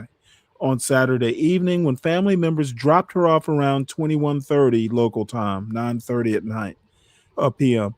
Alarm grew on Sunday morning when members of her church noticed she was missing and notified her family. After the family called 911, authorities began a search that soon included volunteers and federal officers from Border Patrol, which stretched into the next morning. Homicide detectives also arrived at Nancy's home, an unusual move, according to Nanos. Once inside, he said law enforcement had encountered a scene that was cause for grave concern. But Nanos has not elaborated on what they found. On Monday, Nanos labeled the home a crime scene. When asked whether authorities were still looking for Guthrie alive, Nanos replied, "We hope we are." Officials have warned that she may be in dire health without her medication. She's been described as not in good physical health, but has no reported cognitive issues. That's the first thing I thought, actually. In their video footage, Savannah Guthrie and her siblings said her health, her heart is fragile. She lives in constant pain. She's without any medication. She needs it to survive. She needs it not to suffer. So I'm going to leave it at there. And by the way, all the all my links are in the show notes. Any comments? Oh no. I mean, I just hope they have like Alzheimer's. Well, apparently there's no history of it according to this article. I don't know. You know, I've seen one too many movies. Yeah, that's the only reason I can see her just disappearing. Yeah. Yeah. You're breaking up a little bit. MOT. So we're gonna move on. No, I cut short. Yeah, you're still roboting or borging or whatever they call it. Well, hopefully they got most of the illegal immigrants out of Minnesota by now, and they can move on. Stanley. The fuck are you talking about? Oh, you mean this article? The article you have up there. Any comments on the article before we move on? Well, just like I'm saying, I think maybe a bunch of the bad ones have been removed, and ICE is going to move on. Let's go ahead and talk about this article because we were talking about Savannah Guthrie's mother missing. Oh, okay, my bad. You think illegal immigrants took her? I don't know. I have no idea. Be honest, Stanley, I never heard of her until she got kidnapped. You never heard of Savannah Guthrie? Well, name sounds familiar, but grand scheme of things, no. Interesting. She's even interviewed your daddy Trump. Oh, interesting. Well, I can't watch everything Trump does. Oh, don't you? I'm surprised. No, not really. So, Trump administration to withdraw 700 federal officers from Minnesota. To be honest, I don't know how to take this. I don't think it's a win. They sent 3,000. So there's still like 2,300 too many there. So it's a little bit of a capitulation, but 2,300, 3,000. Really, the problem is not the withdrawal as much as the methods. That's what I'm interested in seeing. Now, Homan is a little bit more of a negotiator. He's a little bit more of a law enforcement type. So we'll see how that goes. It's still a Obama gave him a problem. medal. It's still a problem. It should not be happening, and adding water to cut the stupidity. It's still stupidity. It's just a little bit more diluted. So Stanley, can you be more specific? Like what shouldn't be happening? there should never Immigration been. There enforcement should shouldn't never. be There happening. should never have been a surge of ICE and Border Patrol into Minneapolis. Okay. So, but you do It was agree that it we was need it was border and literally immigration it was enforcement. literally unnecessary. But you do agree that we need border and immigration sending. I enforcement, don't have to right? fucking agree to any stupidity. Trump is an idiot, and surging 3,000 people into Minneapolis was idiocy. Can you agree that there was no reason to surge 3,000 people not from Minneapolis into the community? Well, with $19 billion in Okay, fraud, I don't give a you fuck know, about any of that. I need you to concentrate on the question. I know it's hard for you. Do you think 3,000 people who aren't from Minnesota in the first place, let alone Minneapolis, should have been solved to deal with a small city? Yes or no? And then explain why well, you I'm not think in yes or no. charge, Stanley. Like, Okay, then we can move on. I'm not You have no qualified to answer that question. answer. I understand. So don't ask me questions if you have no answers to mine.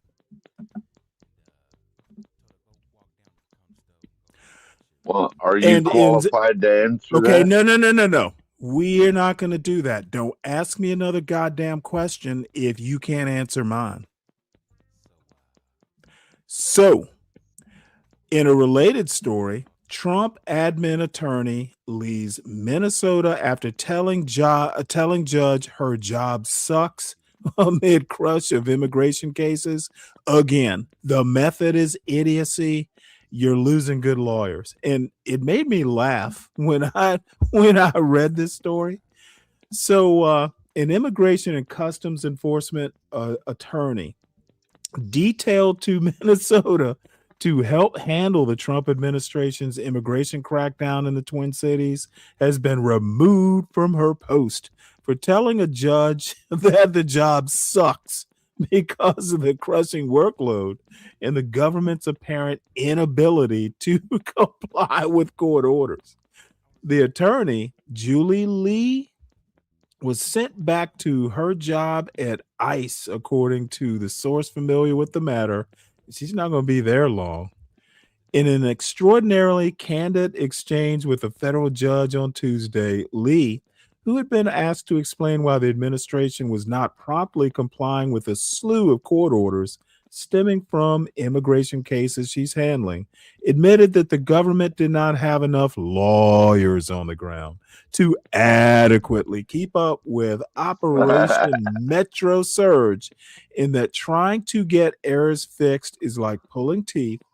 They are overwhelmed and they need help. So I have to say, stupidly, volunteered.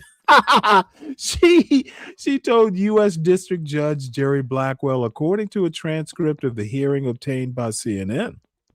Blackwell is threatening to hold her and another lawyer in contempt for repeated violations of orders he's issued in immigration cases.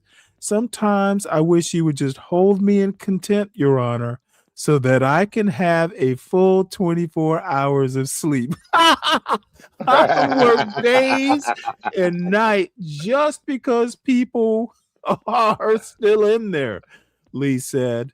And yes, procedure in place right now sucks. I'm trying to fix it, she continued. I'm here with you, Your Honor. What do you want me to do? The system sucks. This job sucks. And I'm trying every breath that I have so I can get you what you need. Oh, man, I feel, dude, Trump is a This I gotta poor be girl. honest, Stanley. I wouldn't want that fucking job or a nice job. That's a shitty fucking job, man. To have to do Dude, that. and she's probably a young lawyer. And when you go to you get like detailed to something away from home and it's a tough job. Dude, this poor girl, I feel sorry for her, to be honest. She might be the only person in the Trump administration that I kind of have sympathy for. Pirro threatens jail time for lawful gun owners who travel to D.C. with firearms. The remarks by Janine Pirro, the U.S. Attorney for the District of Columbia, prompted swift pushback from the Republican Party's pro-Second Amendment wing. Pirro is fucking clueless. Pirro threatens jail time for lawful gun owners who travel to D.C. with firearms. This article is by Robert Jimison and read by an automated voice. Janine Pirro, the U.S. Attorney for the District of Columbia, on Monday threatened jail time for anyone who enters the Capitol with a gun. In remarks on Fox News that could deepen a growing rift between gun owners and the Trump administration, Ms. Pirro declared that if anyone brings a gun into the district, you mark my words, you're going to jail. I don't care if you have a license in another district, and I don't care if you're a law-abiding gun owner somewhere else. Her remarks prompted swift pushback from the Republican Party's pro-Second Amendment wing, which was thrown into a cycle of confusion and frustration over comments from President Trump and some in his administration after Alex Preddy, a licensed gun owner, was shot by federal immigration agents last month during a protest in Minneapolis. The shooting has fueled debate among conservatives over the administration's vacillating posture toward lawful gun ownership. After the shooting, Mr. Trump and some senior administration officials sought to blame Mr. Preddy for carrying a concealed firearm during the protest. I don't like that he had a gun. I don't like that he had 2 fully loaded magazines. That's a lot of bad stuff, Mr. Trump said last week in Iowa. Ms. Pirro's remarks caught the attention of several Republican lawmakers, including Representative Greg Steube of Florida, a U.S. Army veteran, who said on social media that he travels into Washington from his home district every week with a firearm. I have a license in Florida and D.C. to carry, and I will continue to carry to protect myself and others, Mr. Steube wrote. Come and take it.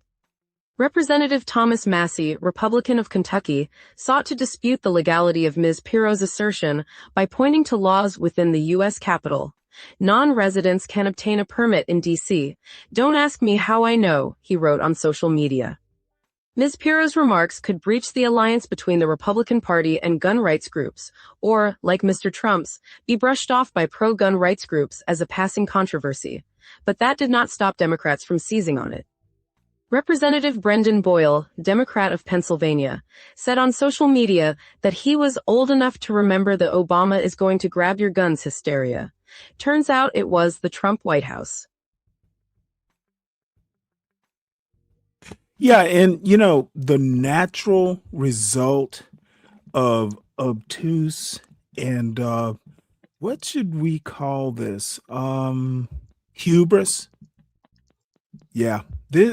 Look, we are not at the end of the Trump administration is not going to get more coherent. It reached its apex around about Christmas, and it's just going to devolve from here. That's my prediction. Well, it's nice to see Democrats on the side. Yeah, I don't give a fuck. I'm not talking about Democrats. Stop the whataboutism cascade. I'm talking about the Trump administration. Like you're on the side of I will boot your ass. I'm gonna keep a tight ship today. I wasn't talking about Democrats. I'm talking about the Trump administration. Any comments on the Trump administration? Without saying Democrats or Obama or Biden, can you just talk about the Trump administration?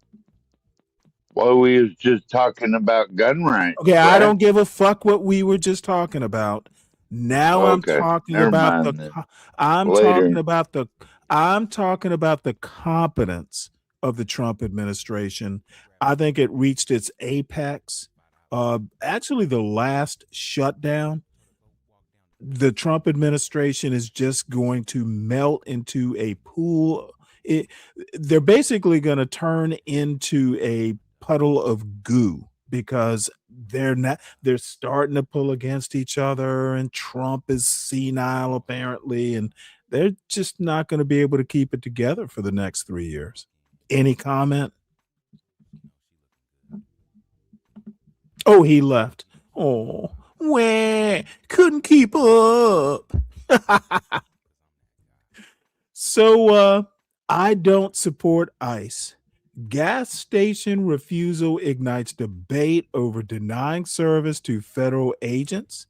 Gregory Bovino was followed out of Speedway store by manager who said he personally don't care if refusal was illegal. Wow. Oh boy.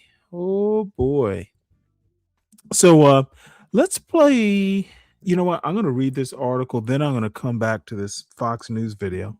So, a string of recent incidents in which ICE agents and Department of Homeland Security leadership have been refused service at corporate gas stations and hotel chains has raised questions about whether private businesses can lawfully deny service to federal law enforcement officers. The incidents, including ICE agents who were turned away from hotels and a Border Patrol commander being denied service at a gas station, have prompted debate over whether such refusals amount to lawful private discretion or illegal discrimination against federal law enforcement carrying out official duties. I don't think going into the Speedway to buy a fucking candy bar is an official duty. The most recent flashpoint unfolded at a Speedway gas station where video captured by conservative activists. Of course, there's a conservative activist there. Cam Higbee showed U.S. Border Patrol Commander Gregory Bovino being followed out of the store by a man identifying himself as a manager. Did Bovino shoplift or something? Bovino himself was silent on the matter when asked by Higbee among the crowd outside Speedway, while Deputy Homeland Security Secretary Tricia McLaughlin said similar situations had transpired at several different gas stations where agitators stalked agents. When Higbee asked the man why he refused Bovino's service, he replied, "Because I wanted to. I don't support ICE and nobody here does." The man remained silent when asked if he thought it was legal to deny service to federal agents based on their role, while the employee could be heard saying, "If it is illegal, I personally don't care." Look, I think it's bad business, but where does them being federal, what the fuck does that have to do with rights or whether they can be served or not? I'm not a lawyer, but them being feds, what are they going to commandeer the Speedway? they're just people. When you go into a Speedway to buy a candy bar or get gas, if you can be refused for other reasons, I'd love to know. And unfortunately, our wise man from Alaska has fled in terror. What's up, Soul Provider? So let's listen to this. Bloomington, Minnesota, has fired an employee suspected of doxing ICE agents who were staying there. The worker allegedly leaked photos of the agents' names and emails, along with surveillance images of them in the front lobby. This comes just days after Hilton Hotels dropped its affiliation with the Minneapolis area hotel that refused to allow immigration agents to book rooms there. The billions of scam taxpayer dollars in Minnesota has prompted President Trump to designate an official to concentrate on growing reports of government fraud. This comes as the president and his team continue to support the immigration agents' actions during yesterday's shooting incident. Our senior White House correspondent Peter Ducey joins us now with that part of the story. Good evening, Peter. Good evening, John. Officials here argue the ICE officer involved in this deadly shooting yesterday has absolute immunity. And the vice president himself says that because 6 months ago. Wait, this has got to be an old story. I'm sorry, there is no such thing as absolute immunity for federal agents. That does not exist. So this is February 3rd. I don't know how old this specific video is, but no, that's bullshit. So let us move on. We won't be spreading that propaganda. Absolute immunity. Now, this is an interesting editorial from the editorial board of the Washington Post, and I don't know whether it is coming from the tip top or whether it's actually an opinion. I don't disagree with it, but blue states banning cooperation with ICE will backfire. This is short, so we'll just use the auto reader. And hopefully, try reloading. What the fuck?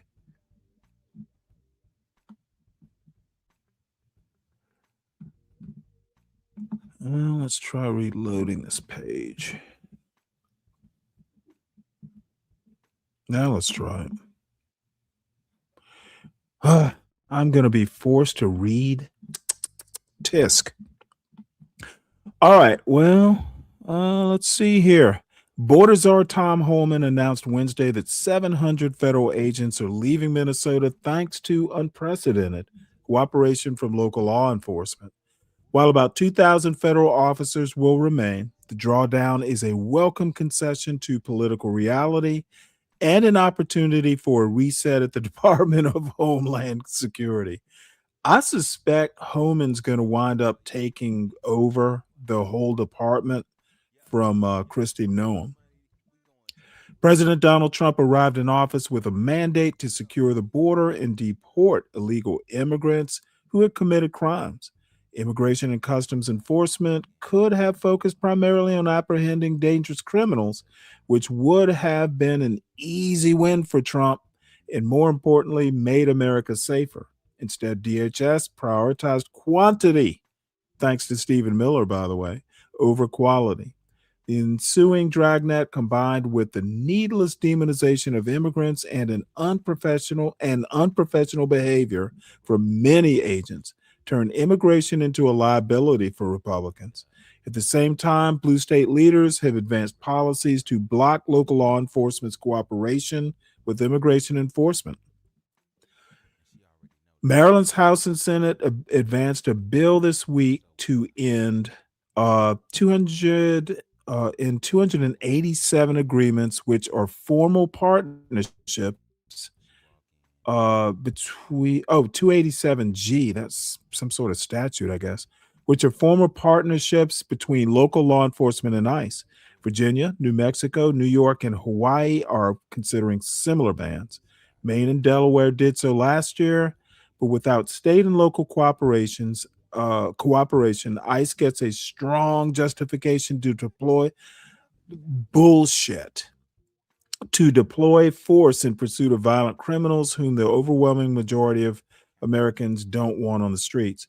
Handing over criminals in the security of a jail is safer, not just for agents, but also for the people they're apprehending. Democrats will come to regret adopting policies that shield criminals and, as a result, push ICE agents into neighborhoods. Oh, what a bullshit. Dude, ICE agents being pushed into neighborhoods? What the fuck? Oh boy, such a horrible premise. All right, while Minnesota's Department of Corrections cooperates with ICE, Counties may take different approaches. Some sanctuary jurisdictions, like Minneapolis's Hennepin County, have policies that allow for the release of criminals instead of handing them over to ICE. That creates a genuine danger to public safety. Dude, I think ICE has been a bigger threat to public safety than these people coming out of the jails. Since the surge began in Minnesota, Homan says agents have apprehended 14. So it takes 3,000 ICE and other feds to apprehend 14 people who had been convicted of homicide, 139 with assault convictions, 87 sex offenders, and 28 gang members. Oh my God, 3,000 people, overwhelming numbers.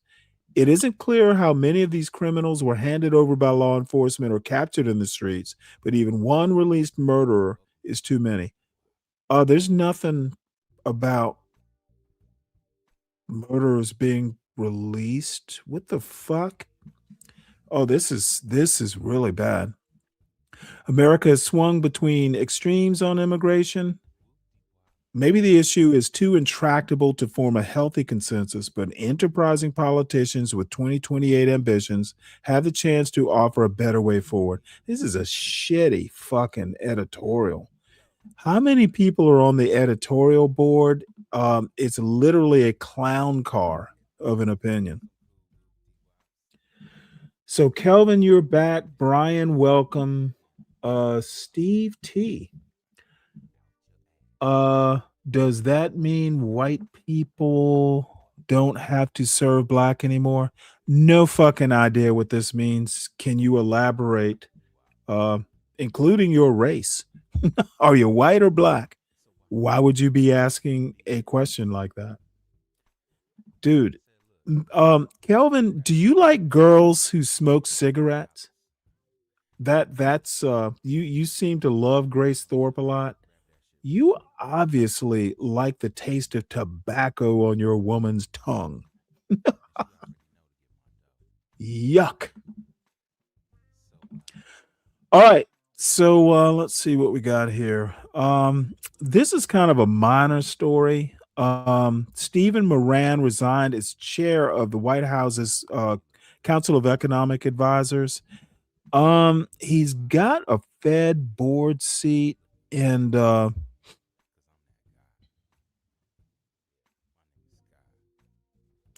I think he resigned because another guy, Kevin Warsh, got the Fed chairmanship. Mirren was being considered but lost out.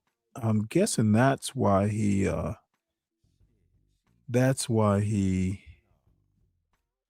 resigned.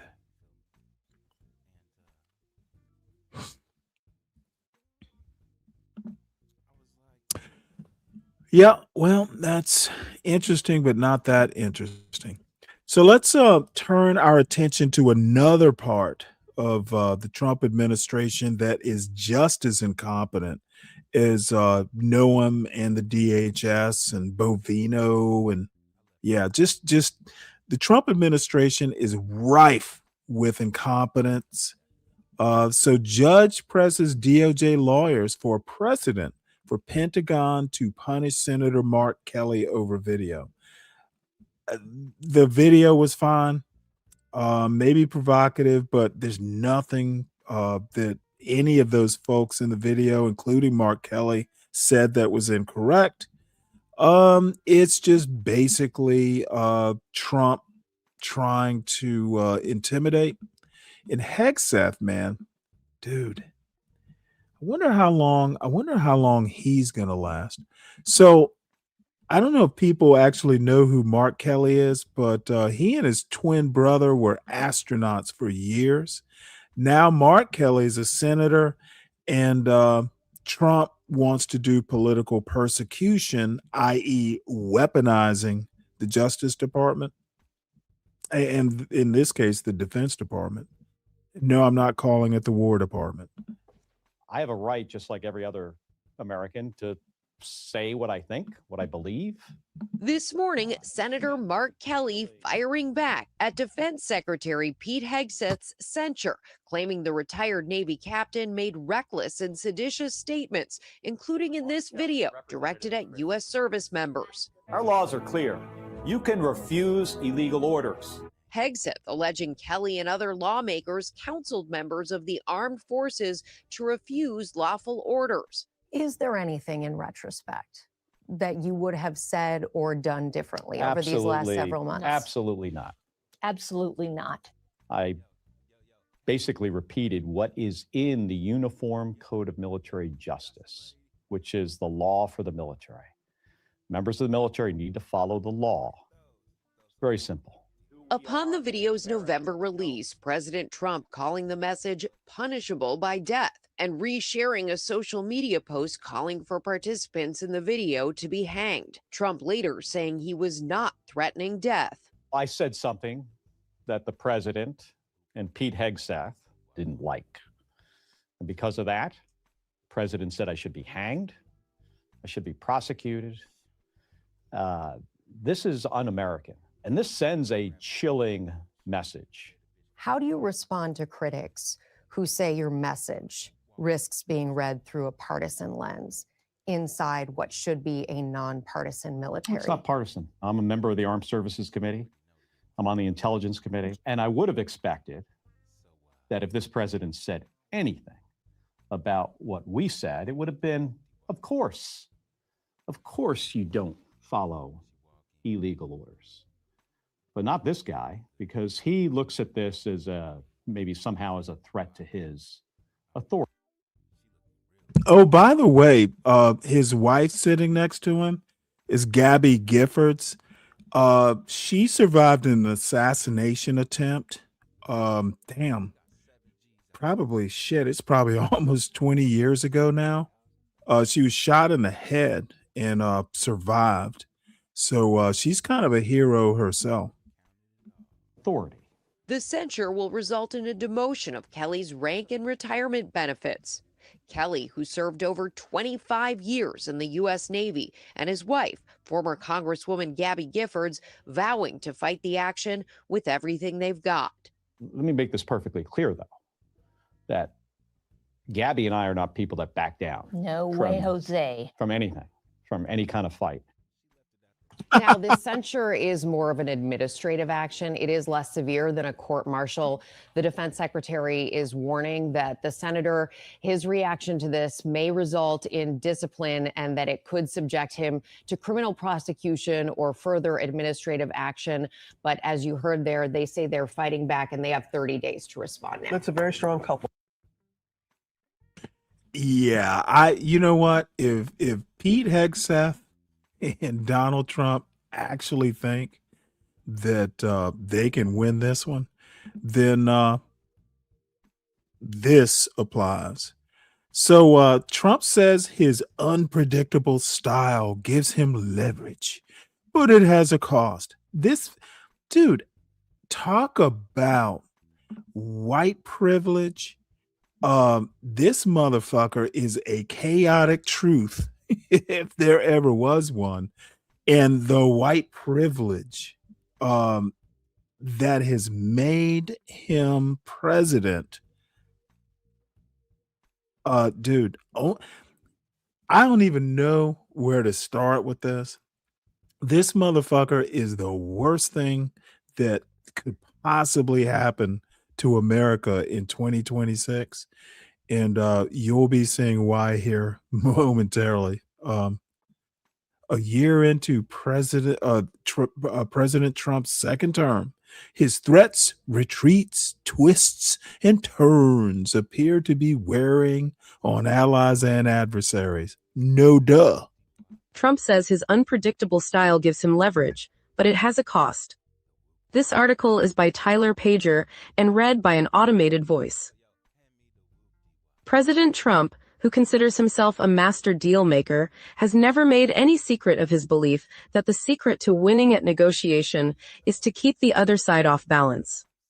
But a year into his second term, his act is starting to wear on both allies and adversaries, some of whom, are starting to view him as so mercurial and unreliable that they appear willing to consider waiting him out or turning away from him rather than enduring the abrupt starts, stops, and humiliations that can accompany engaging with him. In foreign policy, tariffs, immigration, and his pressure campaign on universities, Mr. Trump's threats, retreats, twists, and turns have left negotiating partners feeling at times that they are being used to score political points, and that there is little purpose to engaging on substance when his moods and demands can shift in an instant. What Trump is identifying as unpredictability is actually anxiety about his electoral prospects, said Timothy L. O'Brien, a biographer of Mr. Trump. He's aware that he's going into a possibly daunting midterm election, and he's throwing these Hail Mary passes in order to try to cultivate voters, to demonstrate that he's in charge, to seek retribution from perceived enemies. But I don't think it has anything to do with unpredictability in the service of great deal-making, he said. After seeming to break a logjam in long-stalled negotiations with Harvard University, Mr. Trump abruptly reversed course, withdrawing his agreement not to seek a $200 million fine from the school and instead demanding that it pay $1 billion. The White House called it part of the normal back and forth of negotiations, but it strengthened the hand of those at Harvard who say the school should not agree to the president's demands. After threatening to seize Greenland from Denmark, Mr. Trump abruptly backed down, but not before infuriated allies suggested that it was time to stop thinking of the United States as a reliable partner. Last month, Prime Minister Mark Carney of Canada traveled to China for a landmark state visit, during which he and President Xi Jinping of China announced that they would slash tariffs. In terms of the way that our relationship has progressed in recent months with China, it is more predictable, and you see results coming from that, Mr. Carney said. He then gave a speech at the World Economic Forum in Davos, Switzerland, where he said there had been a rupture in the world order. He did not name Mr. Trump, but it was clear that he blamed him for the hostilities. I will talk today about the breaking of the world order, the end of a pleasant fiction, and the beginning of a brutal reality where the geopolitics of the great powers is not subject to any constraint, Mr. Carney said in Davos. White House officials say Mr. Trump's negotiating style has yielded results, pointing to new trade deals and peace deals he secured over the last year. They also tout the president's efforts to secure lower drug prices for Americans and the agreements he has made with 7 higher education institutions. The one thing that isn't changing in 2026 is deal-maker-in-chief President Trump consistently proving the naysayers wrong about his ability to leverage the powers of the presidency and America's might to secure better deals for the American people, Kush Desai, a White House spokesman, said in a statement. Still, even some of Mr. Trump's allies privately concede that his penchant for unpredictability has drawbacks, most often for the economy. The president dangles trade wars with frequency, and when he is peeved, tariffs are often doled out as threats on social media. So even when a deal is struck, the other parties are never fully sure Mr. Trump will not try to change the terms. Particularly on trade, it can appear that escalation or easing of tensions is subject simply to the president's whims. That approach has made countries less confident that the United States will do what it says it will do, pushing them toward each other and, crucially, toward China. As Mr. Trump often says, I don't rule out anything.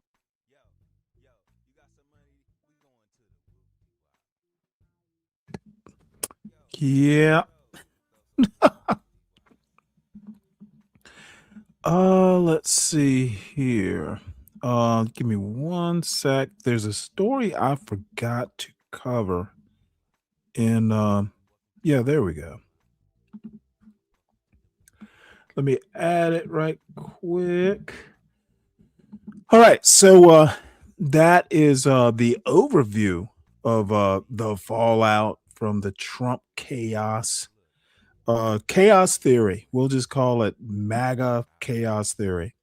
So Brad Cart resigns as Paul Weiss chairman amid Epstein fallout. Now, no one will know about this. This is a dude, white shoe law firm. Trump actually threatened them. Trump had a thing when he first got in office, threatening all these white shoe law firms access in jobs and contracts and stuff like that. So the firm, Paul Weiss, the law firm, basically said, okay, we cry uncle now. Well, look, apparently their chairman is mentioned in the Epstein files. So the decision followed the release of a series of embarrassing emails between Mr. Karp and Jeffrey Epstein. Yeah, there's a comeuppance here. In my opinion, it's not enough Sturm und Drang, but we do have some people resigning, and you know, Melissa French Gates fucking just she essentially, in a video, she didn't say this verbatim, but she essentially said, yeah, now y'all know why I divorced his ass. Which made me laugh. So let's talk about some more fallout. So the Washington Post, which Bezos as owner has decided, he swore years ago that he would not be involved in the newspaper, but all of a sudden Trump, after being on the same stage at the inauguration, Bezos has seen the light. Washington Post begins laying off more than 300 journalists. The layoffs will cut into the Post's local, international, and sports coverage and reduce the number of all its employees by about 30%. That's like a fucking major cut. So, cutting all those employees and me as a subscriber having to fucking endure these commercials in the online news stories, I might be getting rid. There might be room for another newspaper subscription that is not the Washington Post. Now, I like their cooking section. I think, I can't remember her name, but they've got a couple people at the the food section that I like to follow. But I can buy a motherfucking recipe book. I don't necessarily need the Washington Post for recipes. So, this is significant. Layoffs hit their worst January levels since 2009, Challenger says. Challenger Gray and Christmas. Thursday, outplacement firm Challenger Gray and Christmas reported U.S. employees announced 108,435 layoffs for January, the highest since 2009, while new hires fell to 5,306. Amazon, UPS, Dow Incorporated announced sizable job cuts recently, with UPS planning over 30,000 cuts in transportation and Amazon shedding 16,000 corporate jobs in technology. Yeah, that's AI on Amazon's part. Challenger said, generally, we see a high number of job cuts in the first quarter, but this is a high total for January, highlighting concerns over layoffs not reflected in official data. WARN filings, I'm not sure what those are. WARN filings show more than 100 companies issued layoff notices in January, while planned hiring dropped 13% year over year and 49% from, almost 50% from December, signaling weaker employers' 2026 outlook. Compared with 2009, the January total was the highest since January 2009 during the 2009 crisis recession. But Challenger data volatility complicates alignment with official statistics. No idea what that means. The bottom line is Trump is talking about the best economy ever. I don't see it. And neither does Challenger, for that matter, at least as far as layoffs go. Now for the good news.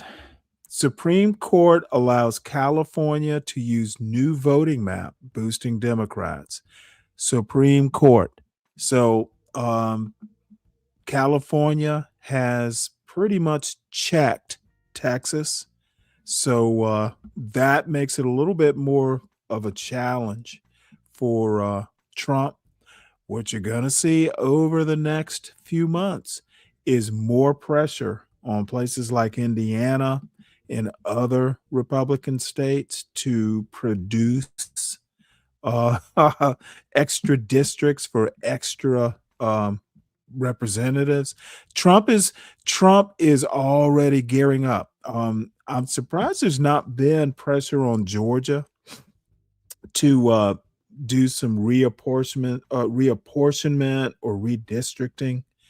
But I know Lupenreiging is there out in the clouds, ready to pounce when I give Brian Kemp a compliment. But I think Kemp, he'll go his own way here. And by the way, Georgia is suing over those ballots being kidnapped by the FBI. So we'll see how that goes. So we'll shift gears a little bit here. So attempted Trump assassin sentenced to life in prison. Wow. So let's see the wonderful Faulkner Harris. By the way, she's not ugly. Sentenced to life in prison over the Trump assassination attempt. Dana Marie McNichol is live for us outside the courtroom in Fort Pierce, Florida, with the latest. Dana Marie. Hi, Harris. Just seconds ago, we watched Ryan Ruth leave the courthouse. What did I call right her? behind Faulkner us. As Harris? We I know, meant life Harris in prison Faulkner. plus 84 months. Now, the 84 months are tied to the counts that did not include a life sentence. Now, for a little bit of color, Ryan Ruth, he addressed federal judge Eileen Cannon one last time, but it really didn't seem to sway her. We heard a lot of the same arguments he presented during his trial, where he acted as his own attorney. He said that his goal was to stand up for his country, that he had good intentions. Of course, Judge Eileen Cannon responded from the bench saying, quote, "You intended to kill and you would have achieved your goal without the brave Secret Service agent Furcano. It was clear this was premeditated and a calculated plot to take a human life." She then went on to mention that he did it with precision and intent to kill. She says, "You are not a peaceful man. You are not a good man." Now, remember, the last time we did see him was for the verdict in the courtroom, and it was absolutely chaotic. Right after he learned that he was guilty, he tried to stab himself in the neck with a pen. So today he was surrounded by 4 federal U.S. Marshals. He was also shackled at the waist. His wrist was shackled at that waist. So that's really what we saw inside that courtroom. According to the producers inside the courtroom, as he was leaving, he blew a kiss and winked at the gallery. So that was pretty interesting. We did notice that all of his family members were missing. We just heard from his attorney that said that they do plan to file an appeal. And that's pretty much the latest out of the courtroom here in Fort Pierce. The 2.5-week trial we covered last fall, there was a lot of theatrics involved, but this is the end. Life in prison plus 84 months. Dana Marie McNichol, great reporting today. Thank you. All right. Well, he's not going to get Nagone, if you're still out there, who was Trump's California Democratic Governor Gavin Newsom? Who was Reagan's assassination attempter? I wonder why he's going to jail and not a mental institution. But I don't care that much.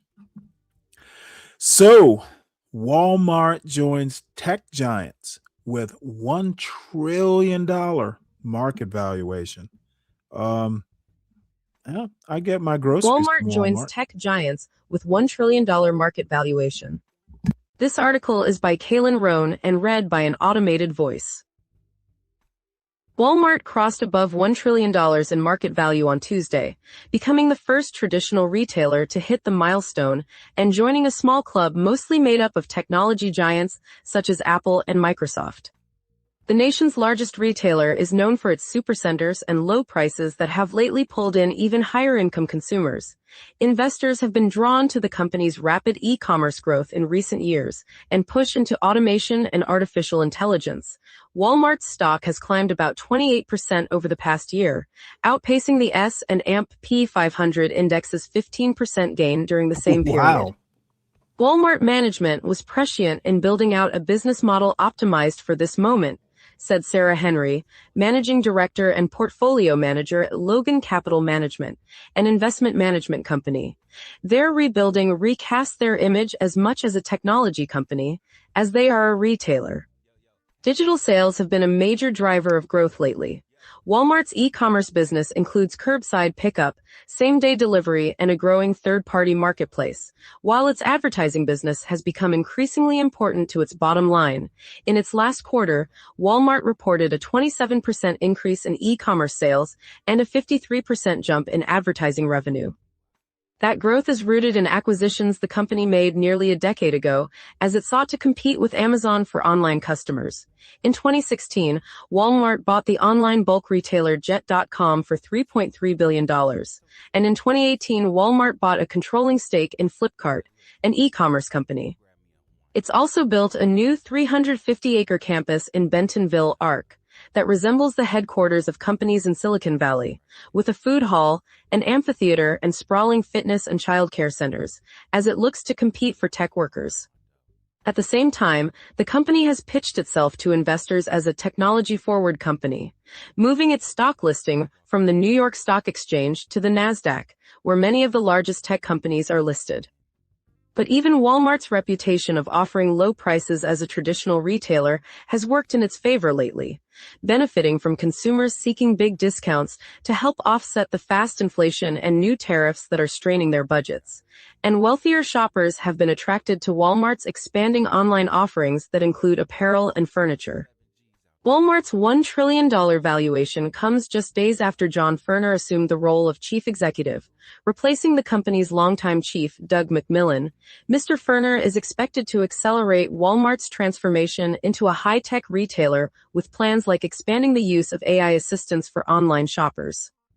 The company has successfully positioned itself not only as standing for strong pricing, but now also as a more convenient omnichannel retailer, said Michael Baker, senior research analyst at D.A. Davidson, a financial services firm. Interesting. All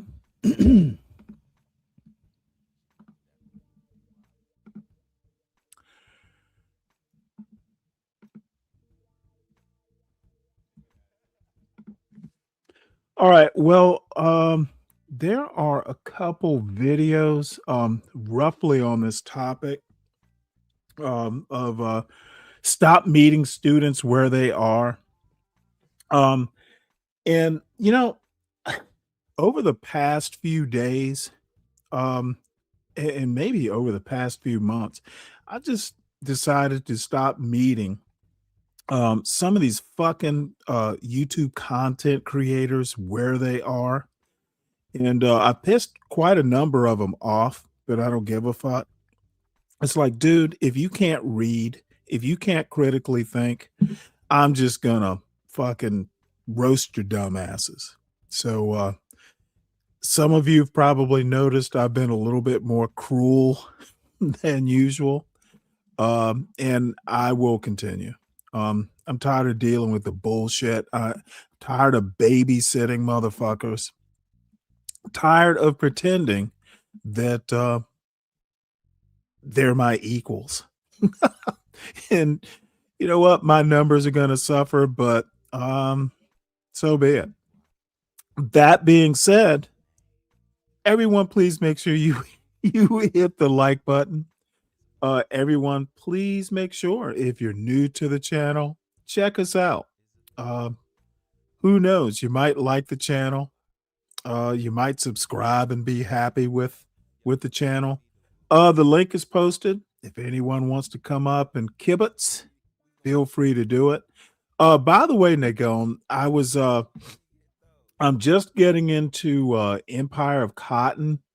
You know, this fourth leg of the triangle. Oh, that's kind of very enlightening. So getting through the first 6 or 7% was a little dry, but all of a sudden it's got my attention. So it is fascinating. And it's just gonna help, some of my arguments. So salute to Nagon, salute to American history, world history, and just history in general.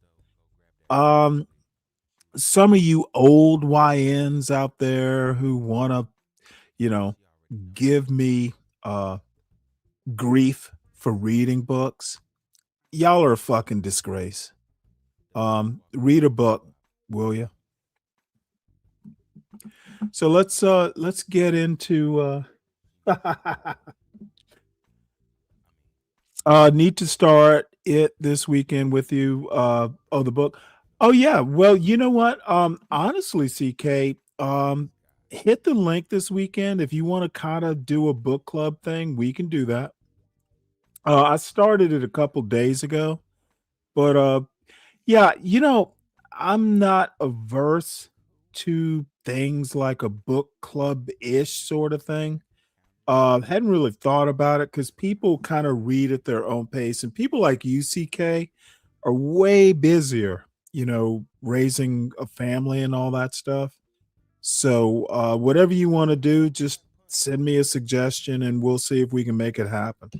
But so far it's heating up. It is starting to give me stuff to talk about in picking some of these slow learners, some of these slow learners who love to talk, these talking points. It's giving me it's filling in some knowledge gaps. I'll put it that way. So look, I have not read this article, but when I saw the title, I know I'm going to love it. Stop meeting students where they are. The subtitle, What I Learned When I Finally Started Assigning the Hard Reading Again. Dude, you get the only pain, where they say no pain, no gain. It's the same thing with learning. So let's listen to it. It's a little bit of a longish article, but hey, no pain, no gain. So let's see if it works. God damn it. Hold on one second here. I'm going to have to. I guess I could.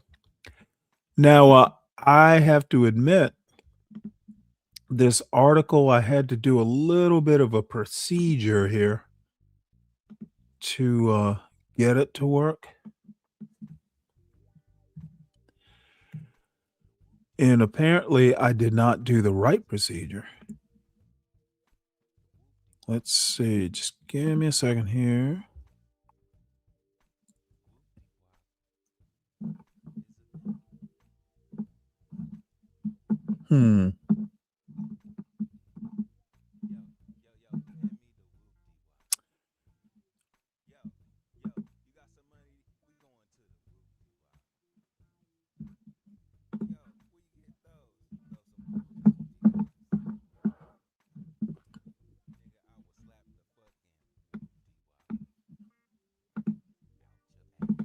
Damn it.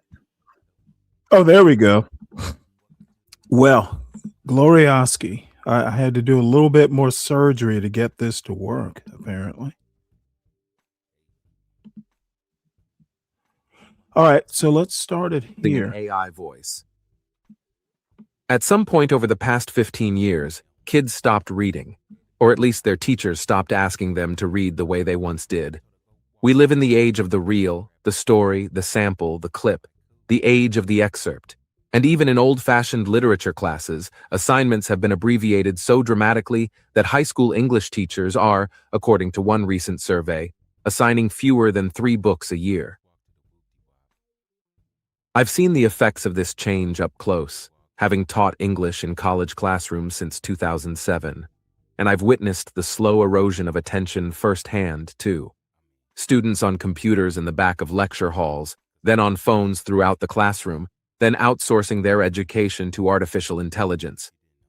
We know that tech companies supply the means of distraction, but somehow the blame falls on the young reader.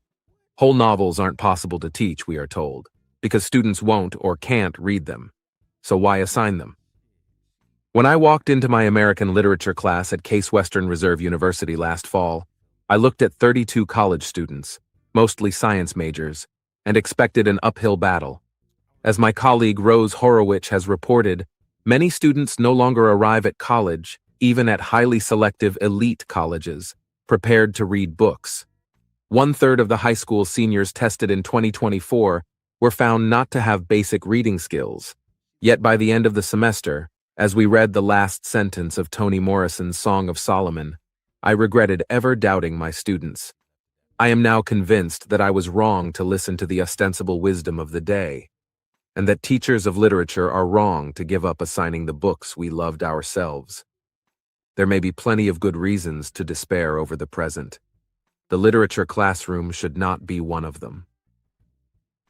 The image of a college literature class hasn't changed much in the past 50 years. A group of students are sitting around a table, or maybe they're perched in a lecture hall, looking down at a passage by Melville, reading a sentence out loud, puzzling over a metaphor, feeling the jolt of possibility that comes when their world is reimagined in startling language. My most vivid memory of reading an entire novel in college was picking up Virginia Woolf's To the Lighthouse. On an unseasonably warm spring night in 2002, I propped myself against the steps of the library, opened the book, and stayed there until the early morning. I've taught for nearly 2 decades, but last fall I was worried in a way I'd never been before. I've always assigned long, challenging books.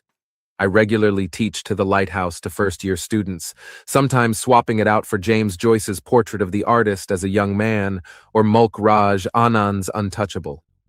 But anecdotes and statistics about the decline of reading unsettled me.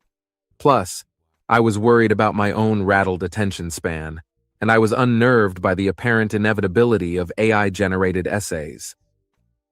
My course, A Survey of American Literature from 1660 to the Present, felt like a dare, 400 years of literature in a single semester. And yet my fears that students might refuse to read helped clarify my approach.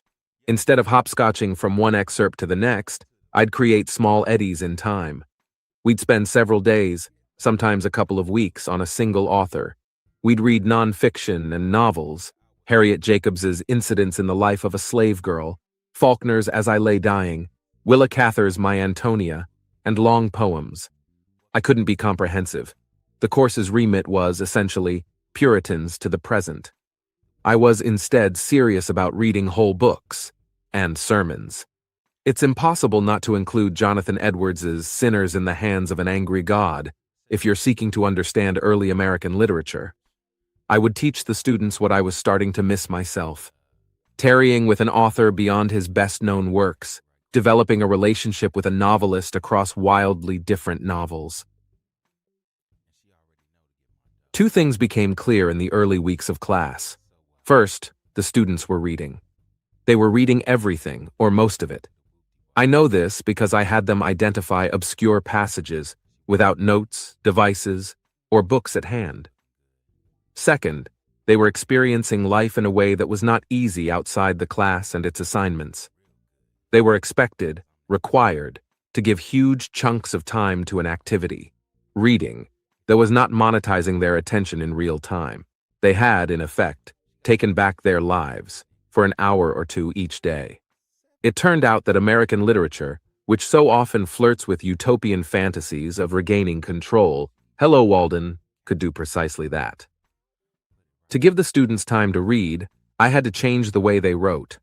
I axed the take-home essays I'd assigned before. This wasn't a writing class anyway, and assigned what I suspected were far more difficult in-class, timed flash essays, with prompts I gave the same day. No trudging back from the library with 10 pages on Wolf in the special season of Cleveland weather we call stupid cold. Long, research-based essay assignments had always worked well for the top students in the Stupid class, cold? the Oh, ones who wow. were already trained to write. But I've rarely seen, over the course of my career, the kind of development I hoped for in the majority of students whom I asked to write that way. I was also thinking of the writing I myself had been doing lately, smooshed within the hour I had for lunch, or pounded out on the couch after toddler bedtime. I wanted my students to have a taste of the adrenaline and, yes, stress that came from writing when faced with real-time constraints. I wanted edge-of-the-seat writing that opened itself up to failure. They would confront their fear without guardrails, without bumpers, without AI-drafted support, without a plan or even a thesis. One student came up to me after the first flash essay, a little frustrated and worried that he wasn't meeting the mark. He felt like he was writing into the complete unknown, rather than with a plan in mind. I said that was exactly the point. In a haunting sentence from Austerlitz, by the German novelist W.G. Sebald, the titular character describes losing control of his language. Once a fluent and successful writer, Austerlitz suddenly falls into a crisis of faith about the sentence, which becomes at best a makeshift expedient, a kind of unhealthy growth issuing from our ignorance, something which we use, in the same way as many sea plants and animals use their tentacles, to grope blindly through the darkness enveloping us. I liked the metaphor of writing into the darkness, so I devised simple essay topics that asked students to write about their own difficulties as readers. One was, write about a moment in an Emily Dickinson poem that you don't understand. Another was, write about your morning routine but in the style of Faulkner. I didn't want to create 32 new Faulkners. I wanted the students to experience the moment when their own style broke through the Hey, imitation, when the attempt just to write like just Faulkner as an failed aside, and revealed. the only thing you have to do with Faulkner is just make sure you don't use punctuation and you turn your sentence into a paragraph. That would have made me laugh uh, if someone asked me to do that. And while I have this paused, when I worked in IT, sometimes you'd have these major database crashes for a major client. And if you were involved in the fix or you were the lead in recovering the database and all that jazz, my boss's boss's boss would go, well, hey, Stanley, need you to do a post-mortem. Now, that's where the writing skills came in. I happen to be a decent writer, and I have always, even as a science major, um, I'm a reader. I think the liberal arts are wonderful, even if it's a relief from, some of this, sometimes I can remember after some chemistry lab fucking coming out and it's a relief to go to philosophy class or some modern African lit class. I remember that one. Look, liberal arts are good. Science is good. You got to be able to do both. And by the way, when your boss is boss, and by the way, this post-mortem isn't something you can take home and bring back the next morning. He needs that post-mortem so he can go to his boss and provide a summary. So I'm having to write stuff like this on the fly, and it wasn't just once or twice. When your boss's boss comes back and goes, hey, you know what? It was thank you so much. You're a good writer. I was able to keep the wolves at bay. Keep thinking. As a science major, words don't matter, writing skills don't matter, reading comprehension don't matter, and you will not go far in your career. So let's see, is a salary of 90K USD high in the US? It's a complicated question, Kelvin. If I lived Where I live now with 90K, yeah, you're gonna be fine. As a matter of fact, you're gonna be living high on the hog. If you're living in Manhattan, no, that's chump change. Depends. You'll have to be more specific with the question. It's not chump change, but America's kind of weird. It just depends on where you're living. And if you're single, 90K if you're single, but the growth potential, not necessarily. And then you live in Britain, so 90K is not 90,000. 90K is not 90 pounds. So you got to bear that in mind too. And you're an economist, you know what I'm talking about. So let's finish this up. As a kind of photo negative, their own emergent voices. John Keats called this state of being negative capability, a condition in which the writer leans to live in a perpetual state of uncertainty. If it was really true that the students couldn't read, then it was up to me to put the books in their way and make them deal with them. Adults underestimate the power of simply telling a young person to read a book and vouching for it ourselves. A teacher gave me Leo Tolstoy and Victor Hugo when I was far too young. I loved to read already, but at that age, 13, my diet had been Star Trek novelizations, Michael Crichton, and, thanks to a dull, sick day browsing my parents' shelves, The Bonfire of the Vanities. In early high school, I read War and Peace and Les Miserables and was absolutely mystified by the density of detail. I was frequently bored, all those pages on the sewer system of Paris, and then suddenly moved to tears by a character like Eponine, who smiled a little and died in the arms of Marius. I was just too immature for other novels. Emma Bovary's desire and Charles Swann's jealousy mystified me, because I would not ask anyone out for at least another 5 years. Inundating myself with 1,000-page novels set in the early 19th century, I had nearly every experience one has while reading, and I had them all at once. I came as close to overdosing on Russian mood swings as I could. But by the time I reached the end of high school, I developed a tolerance for what I did not understand, and then I gradually understood it. Once I did begin to understand, I felt an extraordinary desire to repeat the experience. Reading this much made books feel like a doorway for me, as George Saunders has called it. I saw something like this happen in my American literature class. First impressions, in literature as in life, are unreliable. When we started Walden, plenty of students were turned off by Thoreau's long-winded musings on the real estate market in New England. 2 classes later, Thoreau was a friend for life. His timeless needling felt timely. We know not where we are. Beside, we are sound asleep half our life. Despite his flight to the woods, Thoreau was more easily distracted than any of us. By birdsong, by a train whistle, by the sound of ice cracking. He could barely sustain a single thought without jumping to an unrelated idea.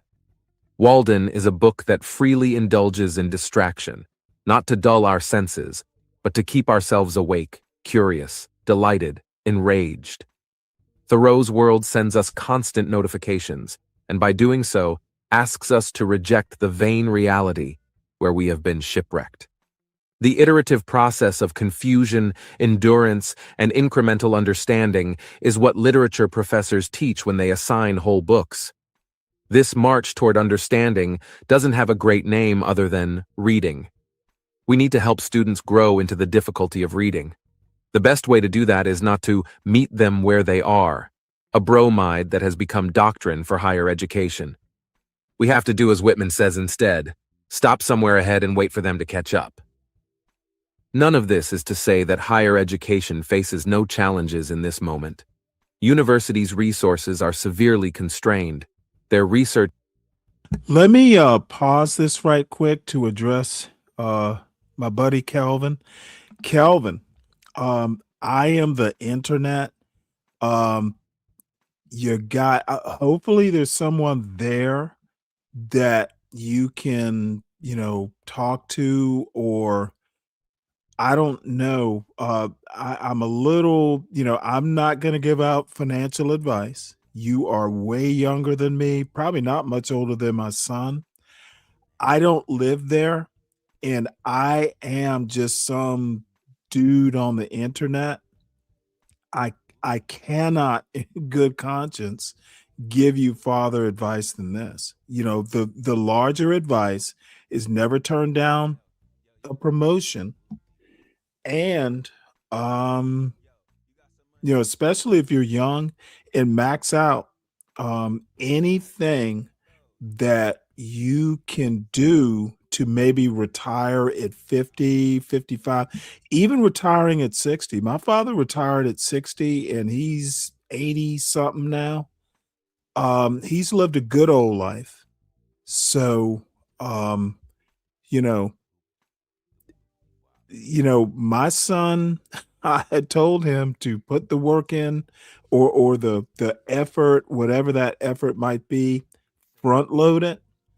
And I literally told my son, you need to aim to retire by 50. Um, because you will just, dude, 50 still young enough to enjoy life. And there's a sex life, there's a travel life, there's a child life. um and you're not going, unless you really hit it big, you'll be driving you know a Honda, top of the line Honda, but you won't be driving a Mercedes. you know But again, I cannot advise you thoroughly. I pray that you have someone there you can talk this over with. I am just some dude on the internet, boring people. So I'm not going to go much farther than I have with the advice. Missions have been hobbled. In many institutions, academic freedom has been threatened or abrogated. These are bleak conditions, possibly terminal ones for the post-World War II dream of a research university. I agree with those who argue that universities find themselves in a state of crisis, but narratives about the end of reading strike me as self-inflicted, the manifestation of a collective depression. In other words, to borrow from Thoreau, we know not where we are. If we want students to keep reading books, faculty have the most important role to play, regardless of whatever new devices or platforms emerge to capture students' attention. The reaction to declining reading skills, poor comprehension, and fragmented attention spans should not be to negotiate or compromise, but to double down on the cure. Defenses of the humanities largely get things right. Books teach you empathy because you imagine other lives. Poems refresh our conventional words, what Wallace Stevens derided as the rotted names, by investing language with power and nuance. I'm partial to the way the poet Adrienne Rich put it while teaching in the tuition-free City College of New York system. What interests me in teaching is less the emergence of the occasional genius than the overall finding of language by those who did not have it, and by those who have been used and abused to the extent that they lacked it. Literature helps you express your own thoughts in vivid language, partly by imitating the writers who do it well. If you're not inclined toward the ethical view, or Rich's vision of social transformation, books might provide escape routes instead, invitations to leisure, or to what my colleague Adam Kirsch has called vice. But the whole notion of having to defend literature or the humanities in the first place may have us wrong-footed. It's not only what you learn from reading Moby Dick, notwithstanding Melville's extensive knowledge of 19th century whaling, but what you are doing when you are reading Moby Dick. You are neither learning a transferable skill nor escaping from the world's demands that you do. You are not word-maxing or optimizing information for efficiency. You are engaged in a singular practice, one with its own primary justification. The students I taught last semester turned enthusiastically to Faulkner and spent their time reading about the journey of the Bundren family to bury their mother's body. Why did they do this? Because I asked them to, and told them it was worth it. I said that time was precious, and that we needed to take some of it back for ourselves. So we did. That was Stop Meeting Students Where They Are by Walt Hunter. This audio article was produced by audio journalism app Noah, News Over Audio, and 11 Labs, using an AI voice. I don't know if you've heard, but iExcel is perfect for busy kids like me. It helps me practice everything. All right, God damn it. I'm doing another audible. Um, and I'm hopefully Yeti comes back right quick because he kind of suggested this. Look, let me set the stage here. And this is going to be if people think I'm just like some sort of dilettante, usually they're gonna definitely think I am one now. I discovered Paul Theroux when I was, I think, in grade school. My mother was a big reader, so in the summertime, she was a teacher. We would go, there were a couple really good used bookstores. So maybe once or twice a week, we would literally do the rounds. We would go to the Bull Street Library, which was the main branch. We would go to, I think it was called Galaxy Books out on Durin. There's a big ass tank that's shaped like a globe that they repaint every few years. It's a famous landmark in Savannah. It was Globe Books. That's what it was. Right in front of that globe, things have changed because we're talking 50, shit, I'm 60, probably 50 years ago. So there was that used bookstore, which was huge. And then I can't remember where the other one was, but I have a thing for used bookstores. But anyway, somehow or another, I ran across this guy, the guy in the light jacket who's about to talk. And he was a travel writer and novelist and short story writer. And dude, this guy opened up the world. Now he has a thing. He's a travel writer, but he's a novelist. He traveled, he was a solo traveler. But he's goddamn, he's a good writer. And frankly, his travel writing, he and Bruce Chatwin, and there are probably some others I don't know about. This dude's just a fucking great writer, sardonic. But my point is, this guy is a childhood hero.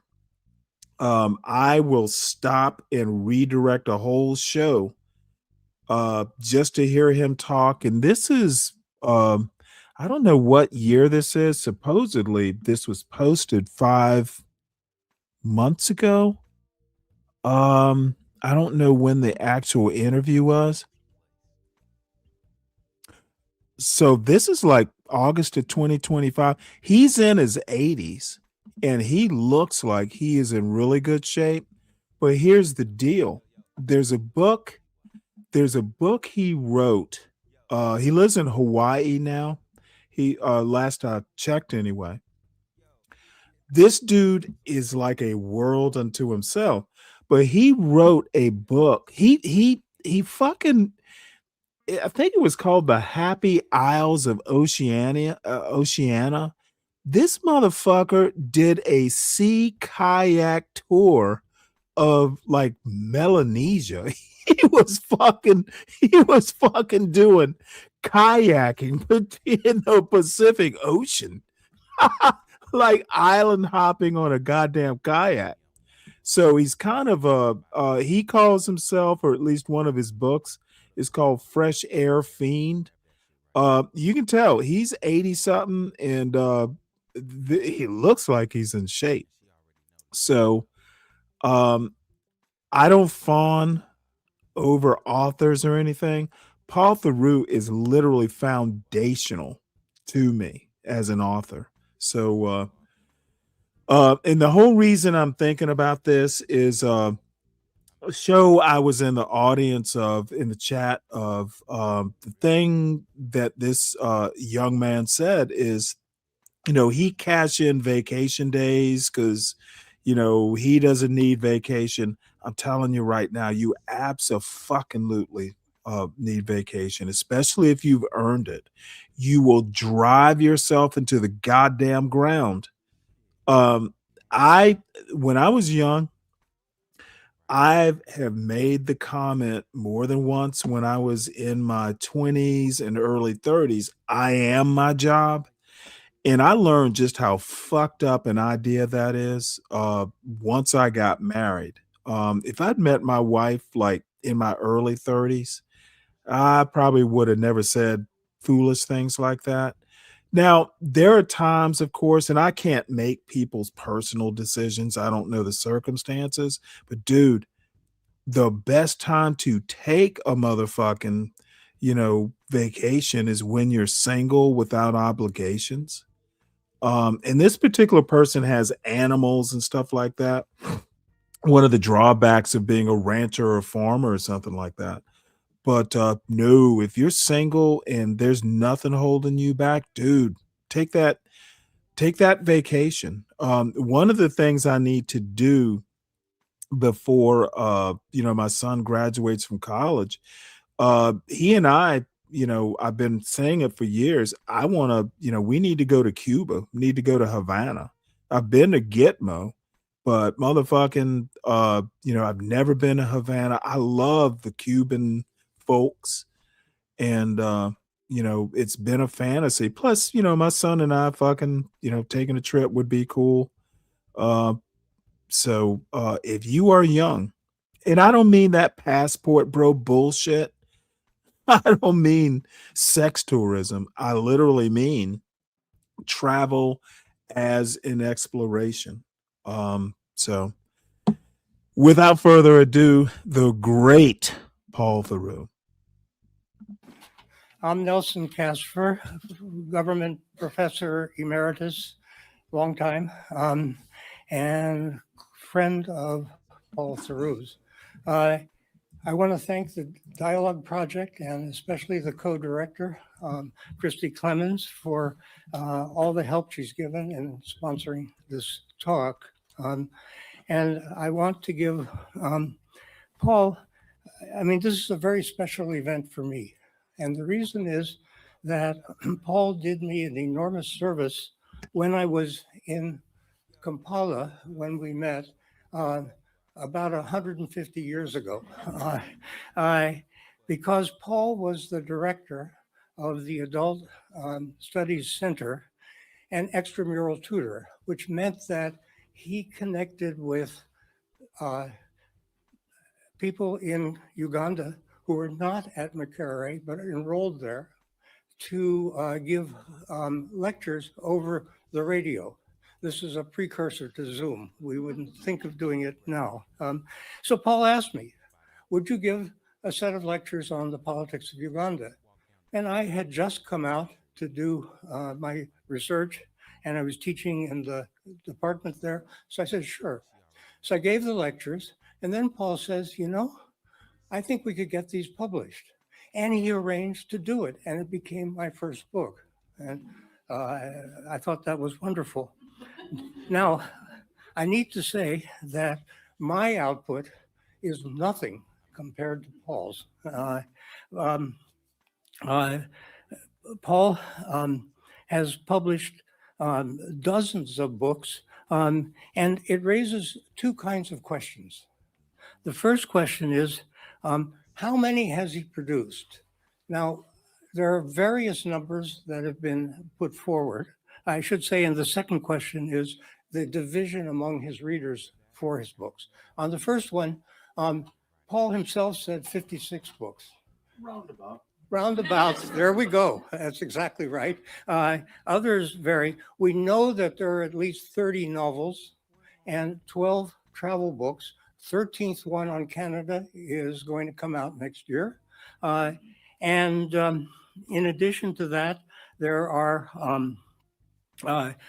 travel collections. There are two books on Servidya Naipaul and a bunch of other things. And then there are the movies that have come out of his books. So he's been extraordinarily productive, regardless of.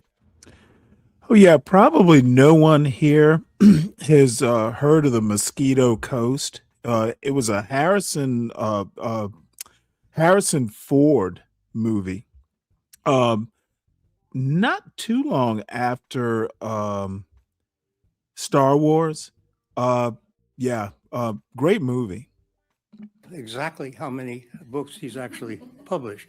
On the second question, it's really interesting. The people I meet can be divided into two categories. Now, there may be some exceptions.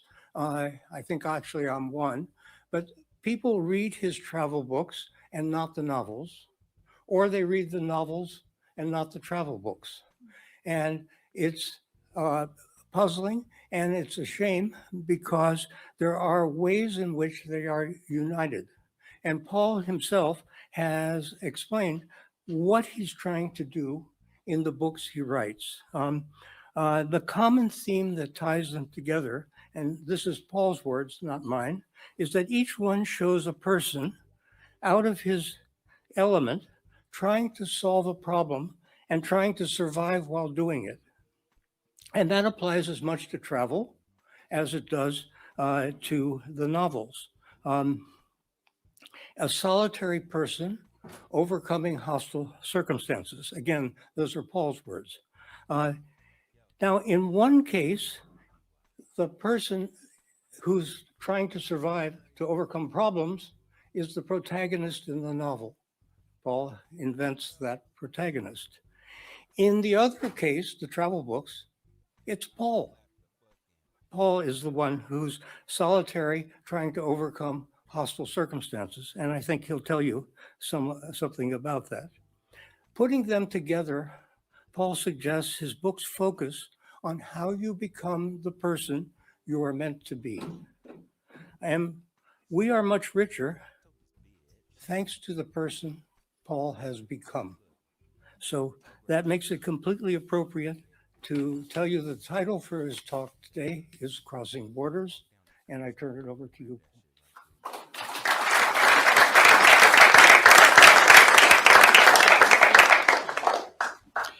Thank you, Nelson. Can you hear me okay? Okay. Nelson is an old friend. Just to correct you, though, it was 58 years ago that we first met. 58 wonderful years ago when we were both much younger and living in Uganda. You were newly arrived. I think I got there before you. And I was the acting director of the Adult Studies Center. I was 25 years old. Adult Studies Center, my students were mainly older than me and older than you too, I think. And I haven't seen Nelson since then. When you left, I left, we went on our travels, and here we are again. I'm very, very grateful to be invited by you, by Dartmouth. I've never been here before. It's an amazing place. You all know that. It's special. And, and you produced Meryl Streep, A.J. Liebling, Michael Corleone. You know that he went, theoretically, Michael Corleone went to Dartmouth. Did you know that? Yeah, okay, you know that. Good. So, Dr. Seuss, too. This title was suggested to me, Crossing Borders. Is it the theme of this seminar, or is it the theme of the department? It's a special topic in the dialogue project. It's a special topic in the dialogue project, Crossing Borders. So when it was suggested to me, I thought, I'm the man. I'm the man. I know I can do this. If it was another topic, I might have some difficulty. It's my favorite subject, crossing a border, physical border, an intellectual border, cultural border, metaphysical border. I think the first border that I actually crossed in my life was the threshold of my own house, leaving home, going away, and then other borders have suggested themselves since then. So it's in general, crossing a border is about, we think of a border as an important thing. It involves risk, but also when you think about a border, borders that you've crossed, you are people of experience. Some of you my own age. You've lived a long time. You've crossed borders. You know that there's a risk involved. And usually the intention of crossing a border is transformation. You want to find out something. You want to be transformed. You want to learn something. You want to change. Why else? I mean, if you don't want to stay home. And so the people who cross borders are people of ambition, imagination, and ideally willing to take a risk. I must say one of the biggest borders or transformations is learning a language. So when you're learning a language, you are crossing a border into another culture, into another realm. And knowing a new language opens up an entirely new world to you. And that's a transformative act. I think Kipling once said something like, we remember where we lost our virginity in the same way that we lost that thought never escapes you. You always remember where you lost your virginity. Your virginity. He's thinking of it in a symbolic way. I think you remember the first country you went to, the first language you learned. All of that, because imprinted, is on your mind. And I've traveled in the course of my life. I think first, so at the threshold of your life, I think when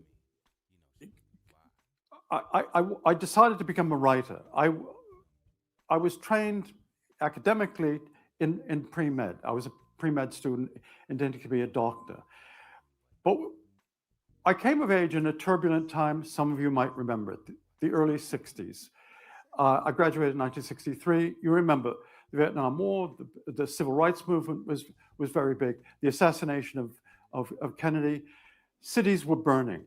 People think the period that we're in now is not great. It doesn't inspire you with saying, waving the flag or whatever it is. We're living in a very difficult time, but it's nothing compared to what we've been through.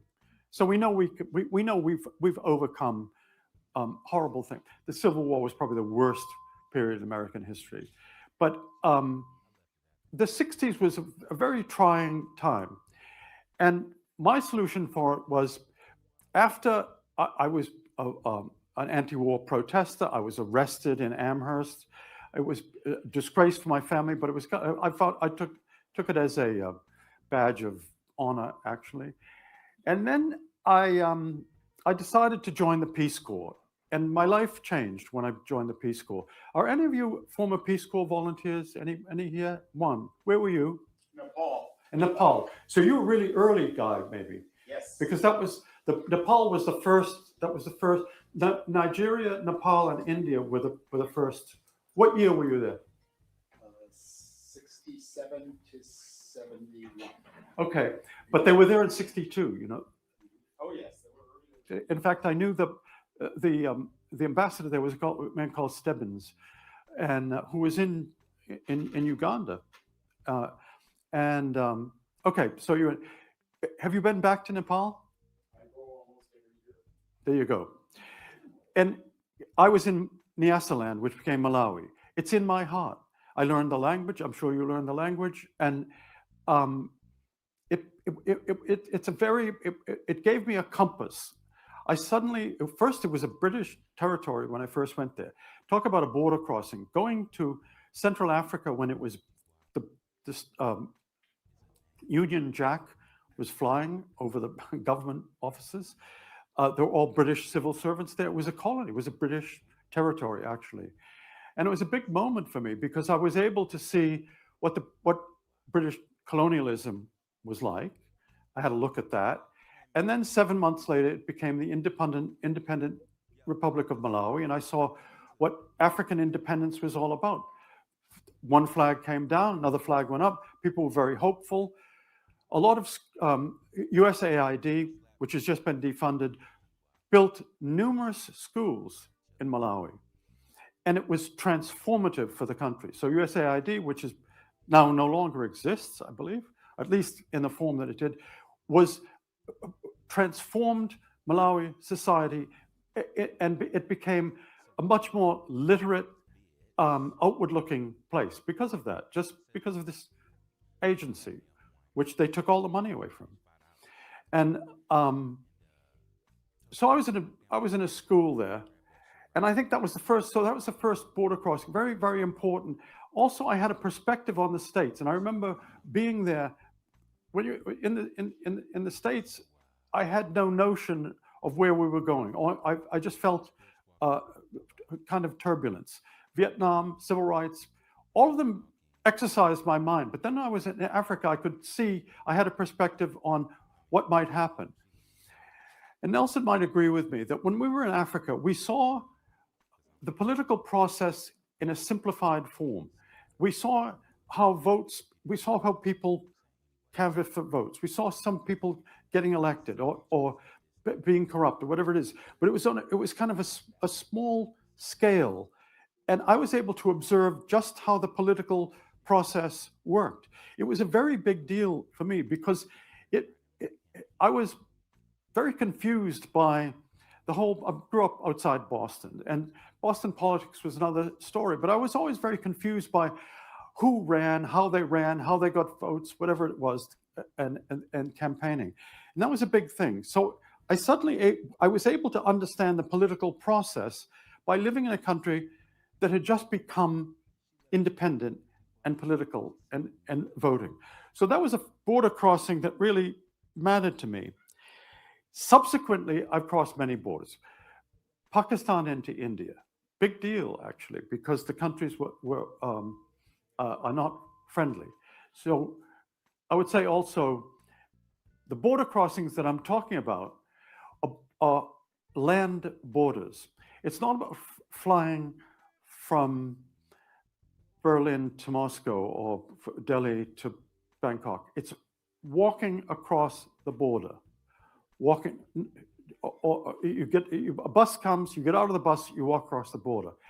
That's the thing that impressed you, because you're on one side. I'll use the example of Ethiopia. So to traverse from Ethiopia into Kenya, you have to take a bus from Addis Ababa to a place called Moyale. Moyale is nothing. Most borders in Africa, there's nothing. It's a no man's land. But on one side, they speak Amharic, and the other half, they speak Swahili. So that's a big deal. And in the middle, there's no talking. But there's usually people lurking. So in any border, and the Mexican-US border is another example, has its own culture. At the kind of no man's land culture, the culture of the frontier, let's say. So you arrive at technically the border of Ethiopia, and you walk across into Kenya. And you're walking across, in this case, from woods, forests, into a desert, because the northern part of Kenya is a desert, and you end up Samburu.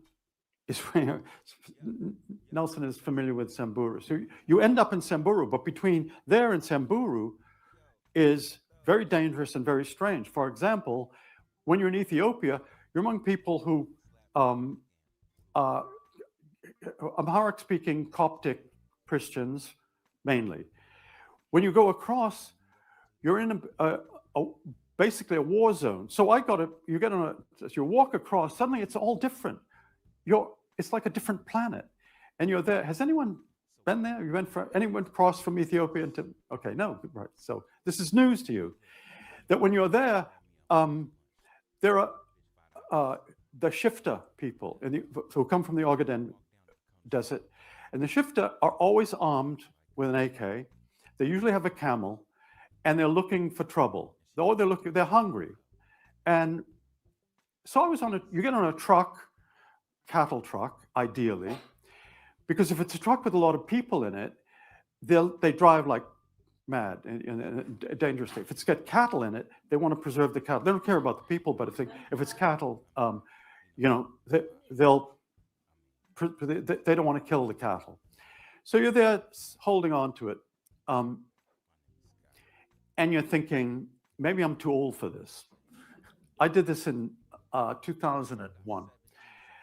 And when driving across, as I say, it's very safe in Ethiopia, the people are hungry, but it's safe. But when you get into the Samburu Desert, there are these shifter who are Somalis wandering around. And the truck that I was in, I was, bouncing around, I was on top holding the cattle down there. And suddenly, bang, bang. It's a guy shooting at the truck.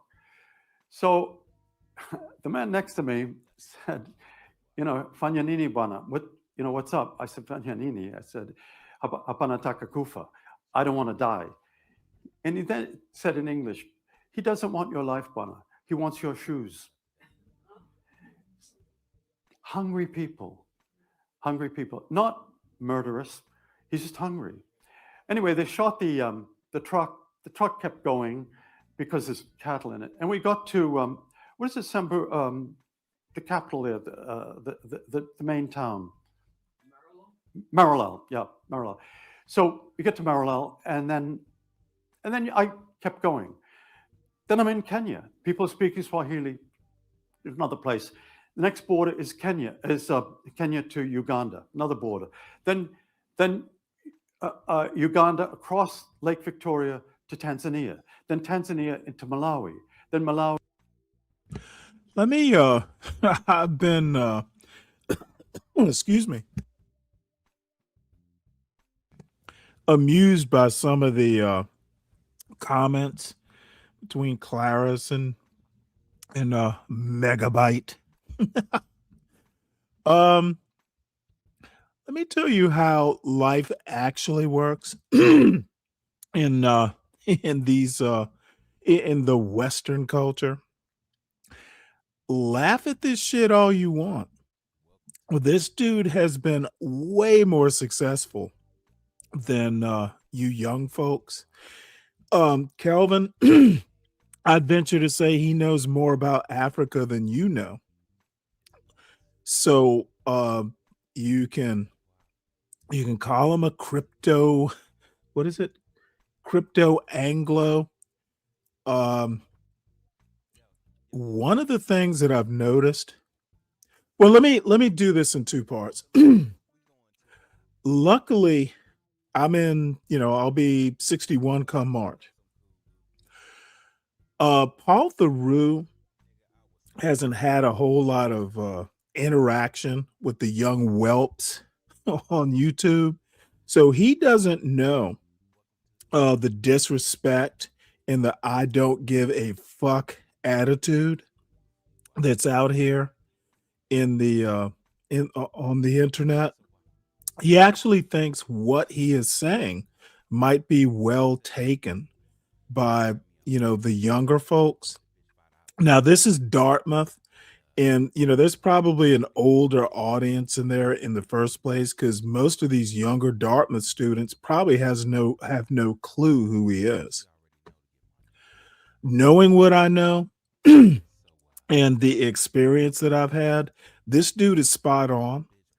The folks in this chat have snipe all you want. The motherfucker knows more about Africa just by experience than people with African heritage do, because he lived there and he's traveled there a few times. He's written he's written 2 or 3 books just about traveling in Africa.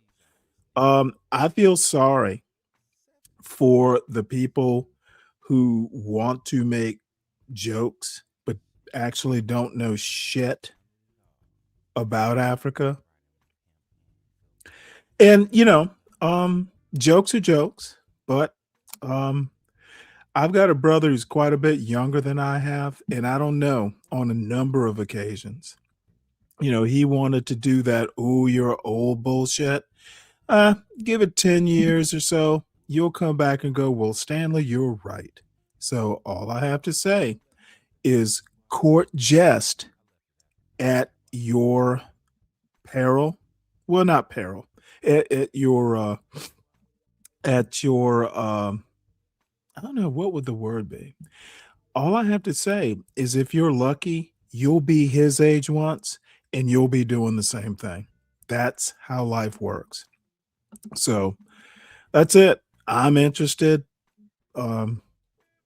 maybe sometimes listening to what people say is better than being pithy and marginally amusing in a YouTube chat. Into Mozambique. So this is a book actually I'm describing. It's called Dark Stars. Oh, and lest you think I'm just bullshitting, look at some of these 40 and 50-year-old ninjas on YouTube begging for money on a fucking YouTube channel. There are lessons to be learned. Motherfuckers 40 years old talking about welfare. There are lessons to be learned. Jokes aside. Far East. So I started off in Cairo and I ended up in Cape Town. Think of the borders. All interesting, all walking. So walk or sailing in the case of Lake Victoria. And it's really interesting. And you realize I'm in a different place, and each place with its own problem, its own issues, its own language. And I felt then I was growing. I was seeing things growing, writing, and I had a book. I want to say that in literature, you've all read, maybe, David Copperfield.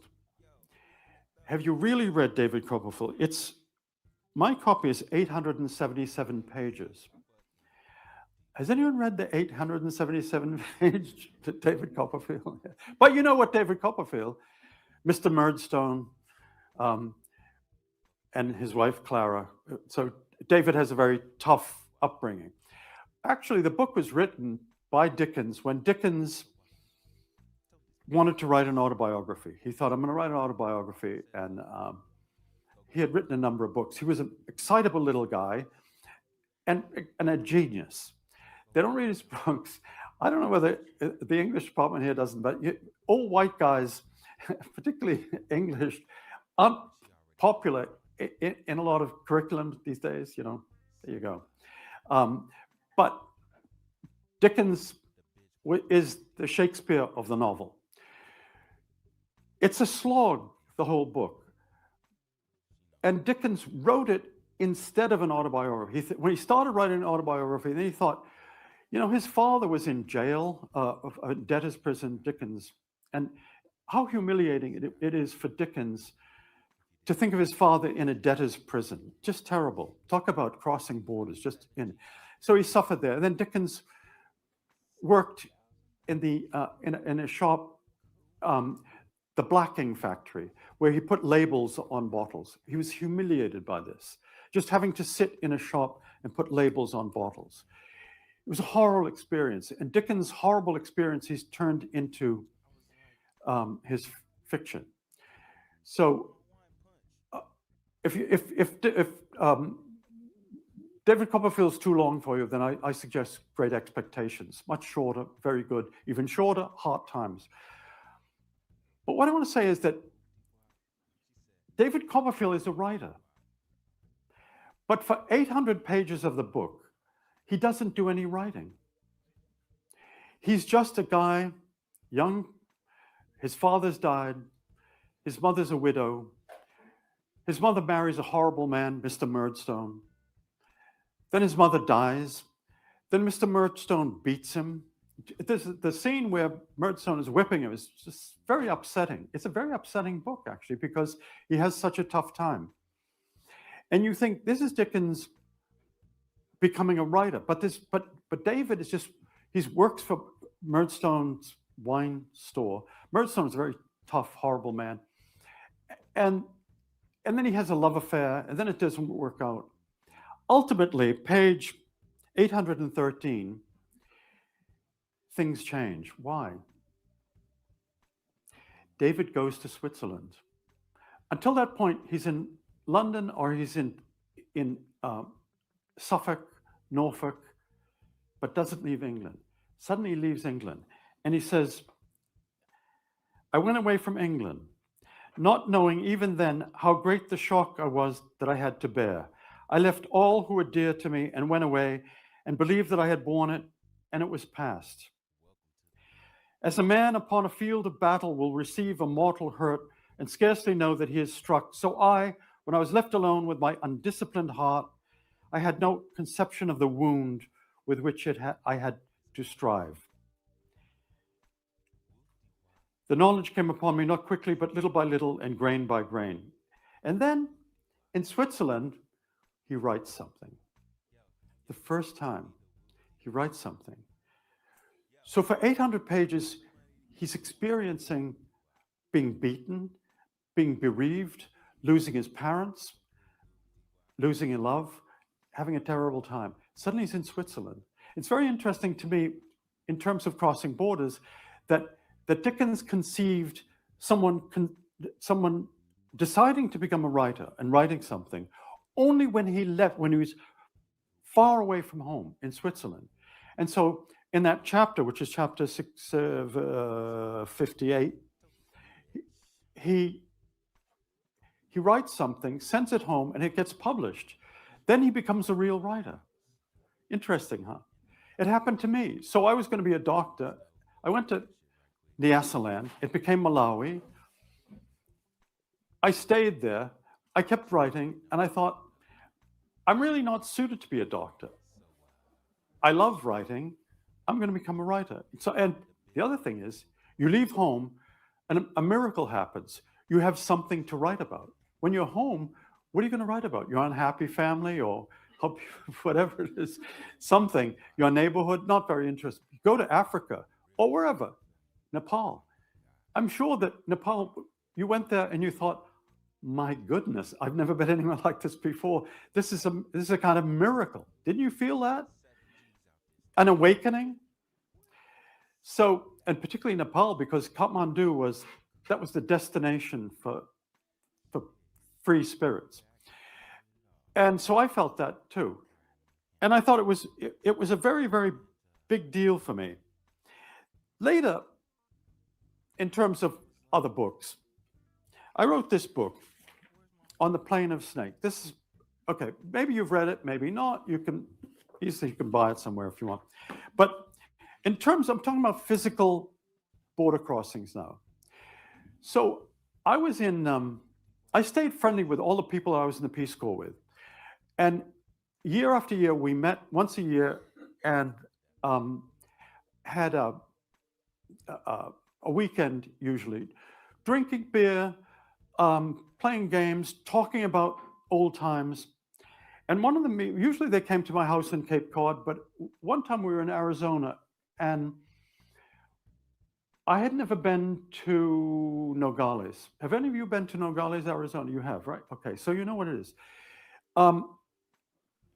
And so this friend of mine said, let's go to Nogales. So we went to Nogales. And I had the experience of a lifetime there. I had crossed a lot of borders, as I said, to India. When I wrote The Great Railway Bazaar, I went from Pakistan. So, by the way, just to remind the younger folks, the whole point was about travel. And, my thing, and actually it was Big J that kind of reminded me. I actually hadn't thought of Paul Theroux in years. And that point about I'm going to cash in my vacation days to, for the money, I don't want to go on vacation. It wouldn't be fun and alone or whatever the reasoning was. I'm like, that's the best time to travel. Solo travel is awesome. Now it's risky, but if you're young enough, you'll be okay. So that's why we're watching this. And I know, as a man of a certain age, maybe some of the younger folks don't understand my point, but I don't give a fuck. It's my show. Pakistan into India. I went from China into Russia, from Mongolia into China, across the border from Mexico to Guatemala, Guatemala, and lots of time. England into Scotland. There's an experience. But I had never seen a fence on a border. The fence was made from landing pieces of metal that had been used in the Iraq War, and it was repurposed to build a wall. This was in probably 2013, maybe, something like that. And I had never seen a wall. It was a dense wall, so it was high. You couldn't see over. It was about 30 feet high, maybe 40, of just metal. And for as far as you could see, it was down. It was a real wall, a metal wall, miles that way and miles that way. And then in Nogales, there was a door in the wall and a turnstile. They've changed it since. Since you went there, it might be different. But this was something I had never seen before. Normally, a border, you walk across a border, there's a fence, chicken wire fence, or there's a gateway, and there's a little immigration office, and then they say, go over there, and then you walk, I don't know, 300 yards, and there's another one. But this was a door from Nogales, Arizona, to Nogales, Mexico. It was the most amazing thing. It's a bit like, Alice in Wonderland, where you open, suddenly you go through the door. So I had my passport, and I was with my friends, and I saw it, and we went through the turnstile, showed there was a little booth, showed it, they said, okay, go. Went through it. Suddenly, I went from the dusty streets of Nogales, Arizona, to the jolly mariachi bands and food stalls in Nogales, Mexico, where there was restaurants, dentists, people were going to dentists, medical care, hotels, and life. The place was full of life. It was also full of people who had been kicked out of the States or were trying to come back into the States. But it was two entirely different cultures. Once upon a time, there was no wall, and this people walked back and forth. In fact, the Nogales fire department used to put out fires in Nogales, Arizona. They went back and forth if there was a problem. In the same way that you went during 9/11, Canadian firefighters went to New York. They went big just to help out with 9/11. So that happened all along the Mexican border. It was quite different from what it is now. But it was friendly. People went across to work. They went back and forth. They still go back and forth. They work and so forth. But I had never seen a doorway to a different country. So I walked across. So that was a very formative thing. I was going to mention this pitiless wall was monumental, a multi-million-dollar symbol in steel that depicts our national obsession with threat and contagion. In a lifetime of crossing borders, I found this fence the oddest frontier I had ever seen, more formal than the Berlin Wall, more brutal than the Great Wall of China, yet in its way, as much an example of the same folie de grandeur. So I went, and then I thought, I'm in a different country, and I must keep observing. And so I went back. That was really very formative. And then when the frontier became news because the Mexican border is very dangerous. And as I say, there's a culture there. The culture it's a cartel culture, but also it's a frontier culture. They have their own slang, they have their own music, and people live on either side, and they know each other. They even have families back and forth, or they work back and forth, or they go back and forth shopping. So I thought this is very interesting. When you close a border, you actually seal it off. Animals go back and forth. There are Native American tribes, the Toho Odom people in Arizona and Mexico, who actually belong. Their land is on both sides. They go back and forth. You know that. And so you put a border up. Suddenly you're sealing it off, and in a way you're depriving it of oxygen and business too. So I understand there's a problem. Crime is a big problem, but there's ways of solving that without sealing it off and saying no more people.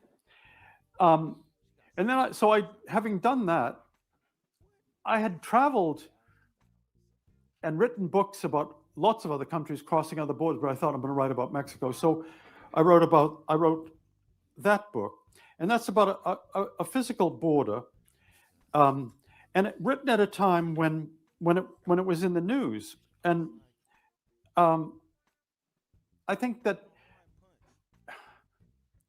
border crossings, in a way, first I found out I had to learn Spanish to go across. And that was very helpful because that opened a door. But the other thing about crossing borders is that, as Nelson suggested in his introduction, that you become the person that you're meant to be. Travel often does that. So it's a Jungian concept, that individuation is called in Jungian psychology. You are born, you're at home, but to find out who you are, what you want, what you're capable of, what's inside you, you need to go away. You need to find that person, usually to go away. And it's not a straight line. In Jungian philosophy, it's a circumambulation.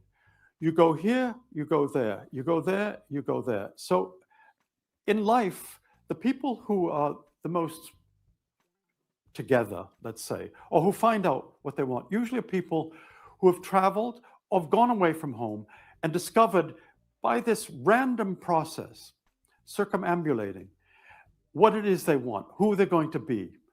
But it's not becoming a different person. It's becoming the person inside you, the person with that dream, that imagination, that intellect, whatever it is.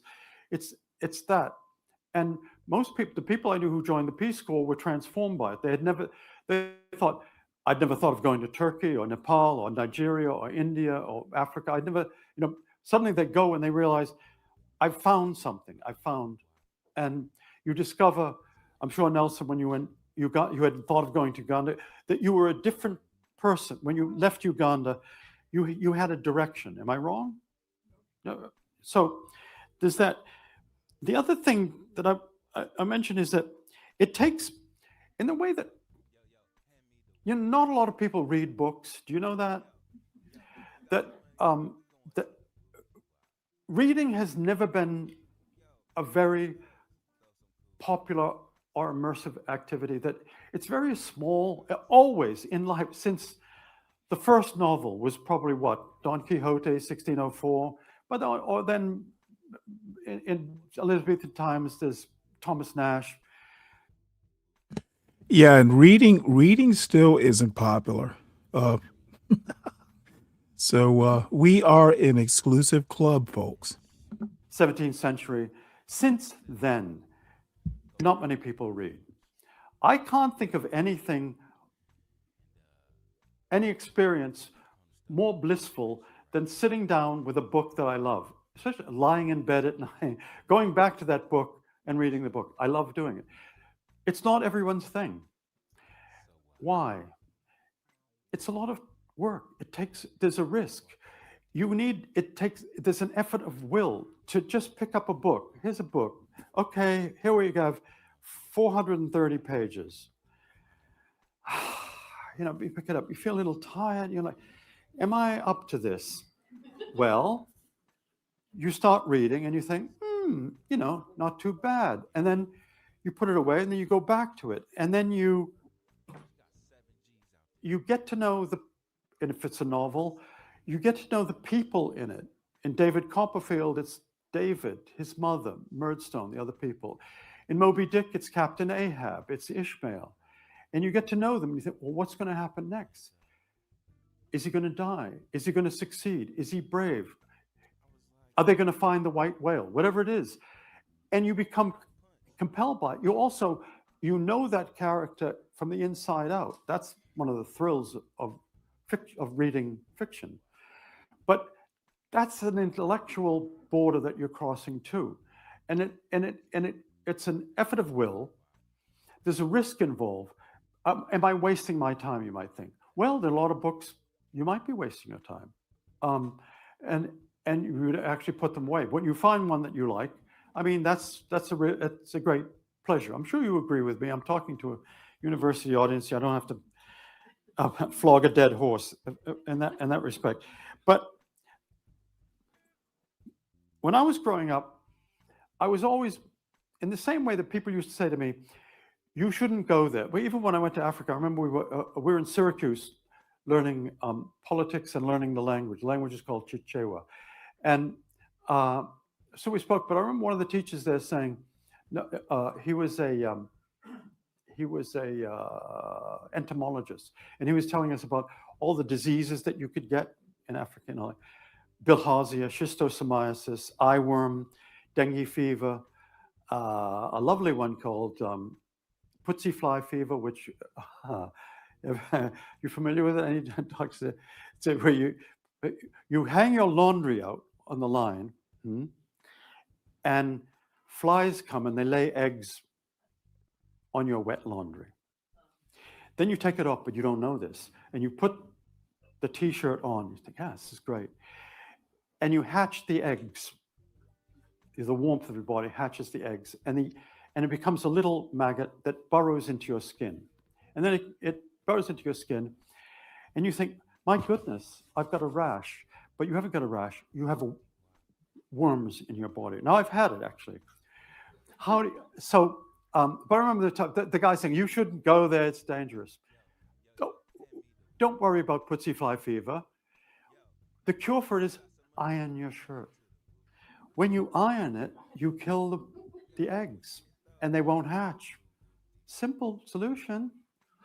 But if you don't, I mean, I was wearing an unironed shirt, and I discovered, and it's quite a big process of getting these little things. I don't want to turn your stomach at dinner time, but people used to say, well, that'll happen to you, you know, and stay home. Well, actually, you go away, you find out, okay, I'm going to overcome Putzie flies. Are you familiar with it, Nate? We call them mango flies. What do you call them? Mango flies. Mango flies. Yeah. Putzie was the word that they used in.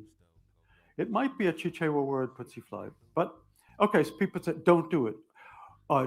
Don't read that book. In the 60s, it was don't read that book. And this is a whole other topic, really. Another border crossing.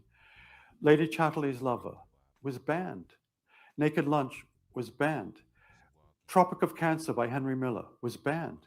So I come from an era of banned books. Ulysses by James Joyce was banned. There was a court case over it. Imagine living in a place where books are banned. Is it a big stretch of the imagination? No, it's not. Because people are banning books now. There are a lot of books right now that no one wants you to read. Huckleberry Finn, for the language in it. There's a troublesome word in Huckleberry Finn that makes it unsuitable for high schools. It's not read anymore. Maybe in a small way, but in general, Huckleberry Finn is not a popular book for that word. Am I wrong? No, I'm not. It's kind of a banned book.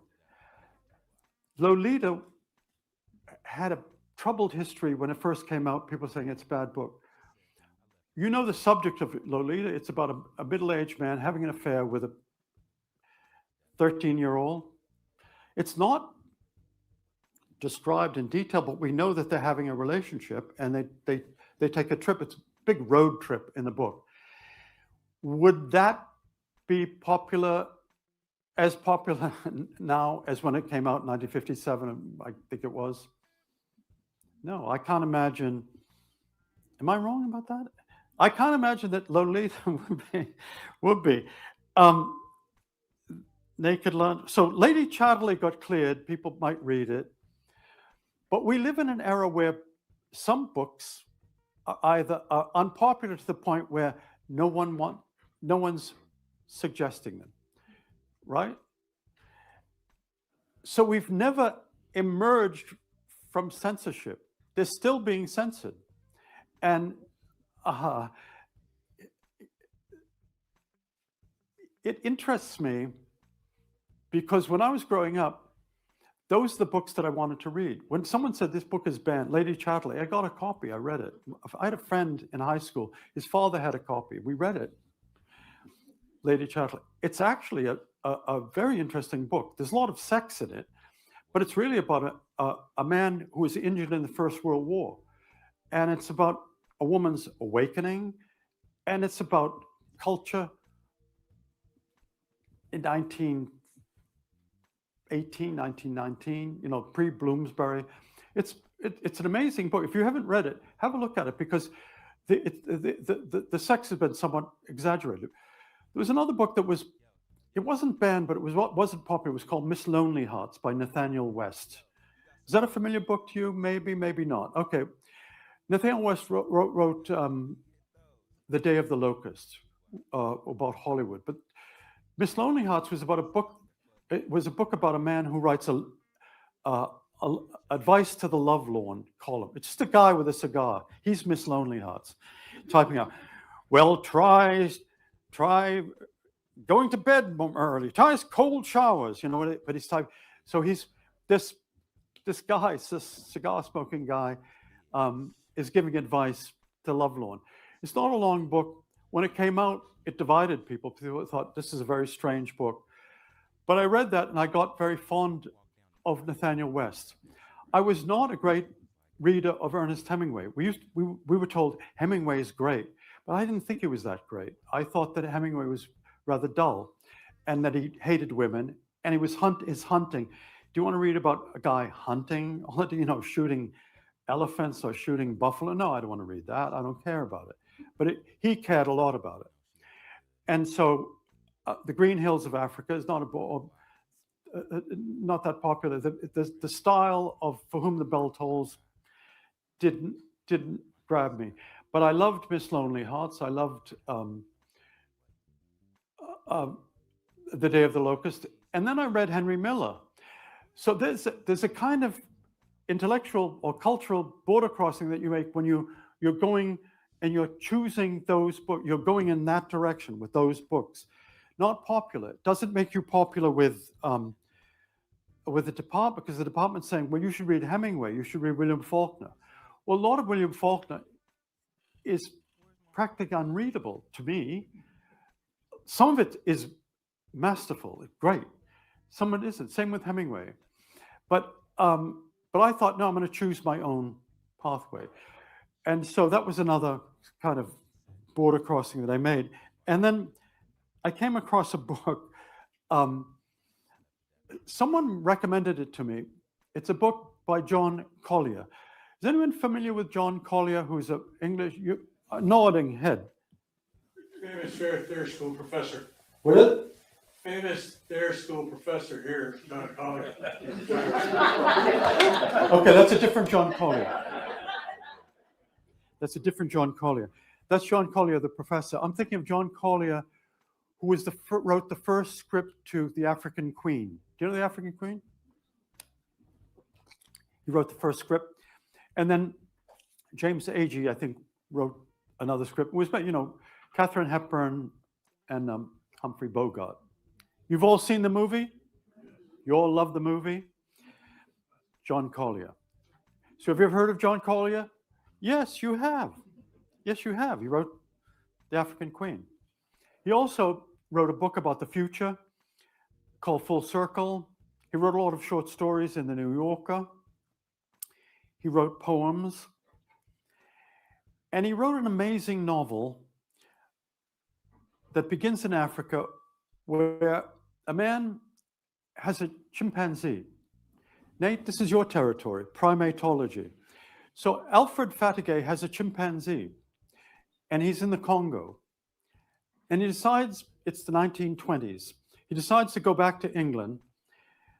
The chimpanzee is called Emily, and Emily is a lovable chimpanzee who actually adores Alfred. They go to London, it's the 20s, and people are very frivolous, and the women are wearing short skirts, and they're doing dances, and they're drinking too much, and they're being foolish. And Emily, the chimpanzee, is not happy. She doesn't like what's happening to, because Alfred has a fiance. So it would take too long to tell how this happens, but when the marriage takes place, Emily, the chimpanzee who's dressing the fiancée, locks her in a cupboard, puts on the wedding dress, goes down to the altar, and is married to Alfred.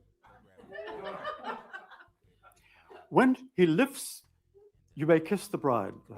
He lifts it, it's Emily. My goodness. Next chapter. Emily's banished. Alfred's bereft. He's married to the chimpanzee. He can't marry the woman anymore. It's a problem. So it goes in two directions. Alfred becomes bereft. He loses his job. One bad thing after another. And one day he's in Piccadilly. It happens in London. He's in Piccadilly and he's at the Ritz and he sees someone coming out of the Ritz, handsomely dressed in a mantilla and going out of the Ritz. It's Emily. People think she's Spanish and not a chimpanzee. And they think, and she actually is a showgirl. She's been in a number of, distinguished herself as a dancer and a performer. And she rescues her. She's Alfred. Alfred's just there, and she rescues him. And ultimately, they get together again. She says, the only place I'm ever going to be happy, the only place you belong is in Bolobo, I think it's called. It sounds like Bonobo, but I think it's Bolobo in the lower Congo River. They go back and they cohabit and they're happily ever after. They live happily ever after. Alfred and his chimpanzee bride. So this is the book. It's called His Monkey Wife. Okay, you're familiar with the book? No, you're not. I wrote the introduction to this book. I did. This was in a series called 20th Century Classics. So His Monkey Wife. Now, monkeys are not chimpanzees, right? But he didn't know that. I told his widow. His widow actually gave me some information about him. This book has never been taught in a university.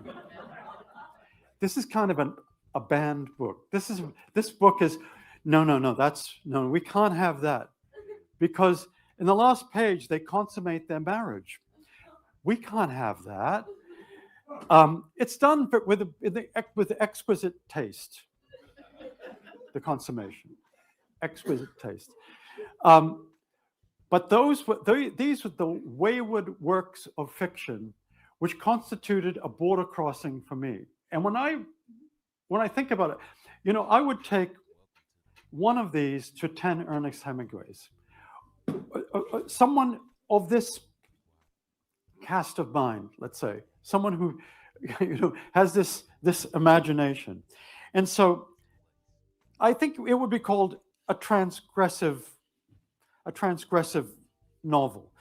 But to read it, people say there's books, as I say, I was raised, you can't read this book. It's like they're saying about Huckleberry Finn now, you shouldn't read this book, or Lolita, you shouldn't read this book.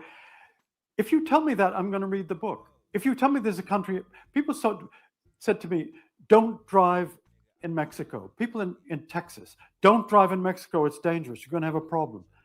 Well, I had a problem with the police, but not a big problem. Not a problem that a bribe wouldn't, they're looking for a bribe, mordida. Okay, fine, how much do you want? Thank you, can I go on my way? Can I have a receipt? Bye, go. I had problems with police, I suppose we all have, speeding, rudeness, whatever it is. If you raise your voice with a policeman, that's an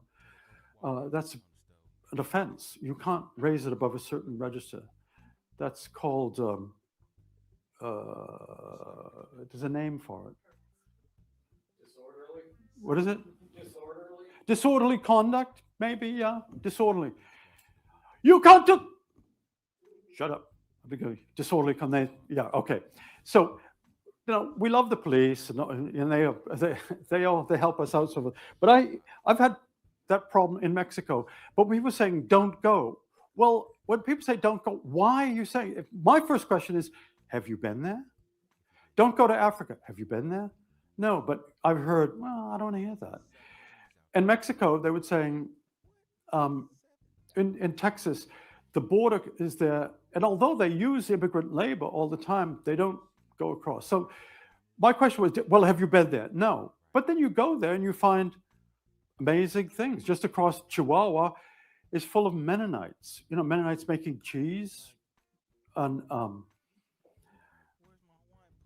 Mormons in Mexico. That was Romney. Mitt Romney's father was born in Mexico. Am I wrong?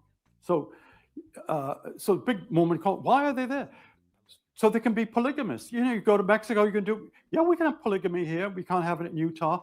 So you find it's not just cartels and gangsters and drug runners. It's Mennonites, Hutterites, Mormons, painters, Orozco, who did your fabulous mural. Nice people. Create.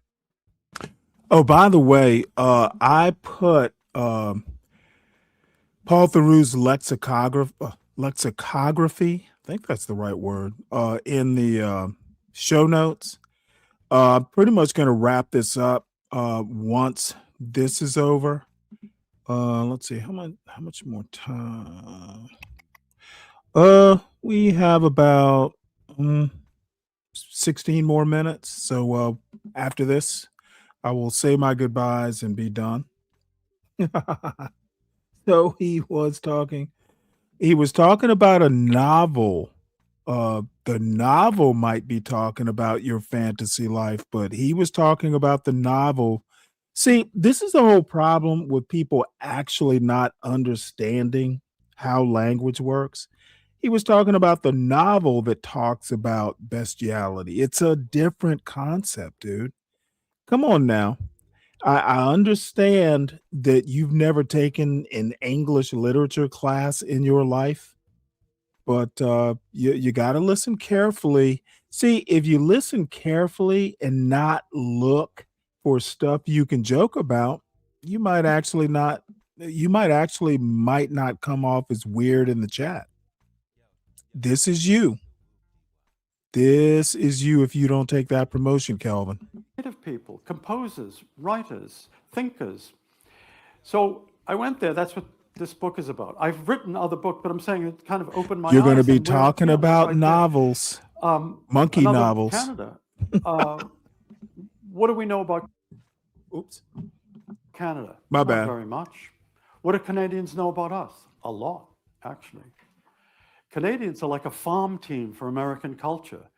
Writers, comedians, actors, singers, they come down and they make life, enrich our lives. Any Canadians here? There you go. I know I should have gone because you were smiling. So but it's true, isn't it? And so they've helped us a lot. Do we want them to become the 51st state? Well, no, of course not. It's not the first time, you know, over the years, there have been lots of attempts to annex Canada. George Washington wanted to annex Canada. James Madison, it was put to him. It's often been mooted, but it's a different country. It's a different country. It's a different culture.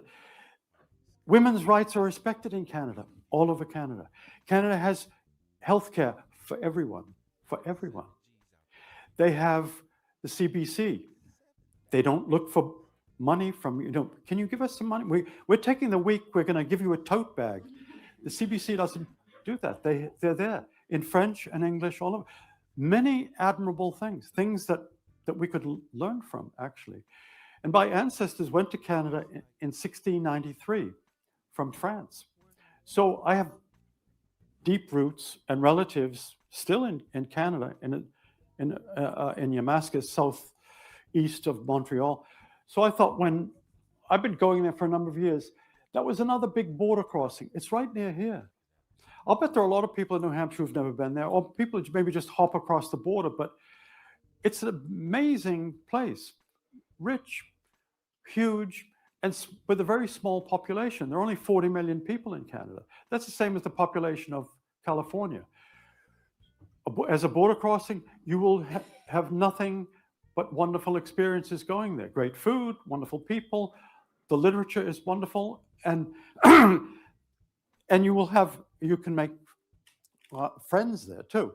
So I decided to do that, to make another border crossing and write about that, mainly because Trump was saying we're going to make you the 51st state. So I thought, well, what do they think about it?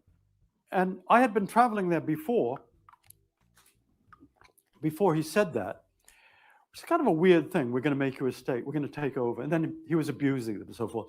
But I thought, well, what do we know about it? Not a lot. Even my relatives went there. I didn't know a lot. So I thought, another road trip. So I went there. And I'm working on the book, and I hope it comes out next year. Going to a little known or unknown place is always a border crossing. It can be in your own country.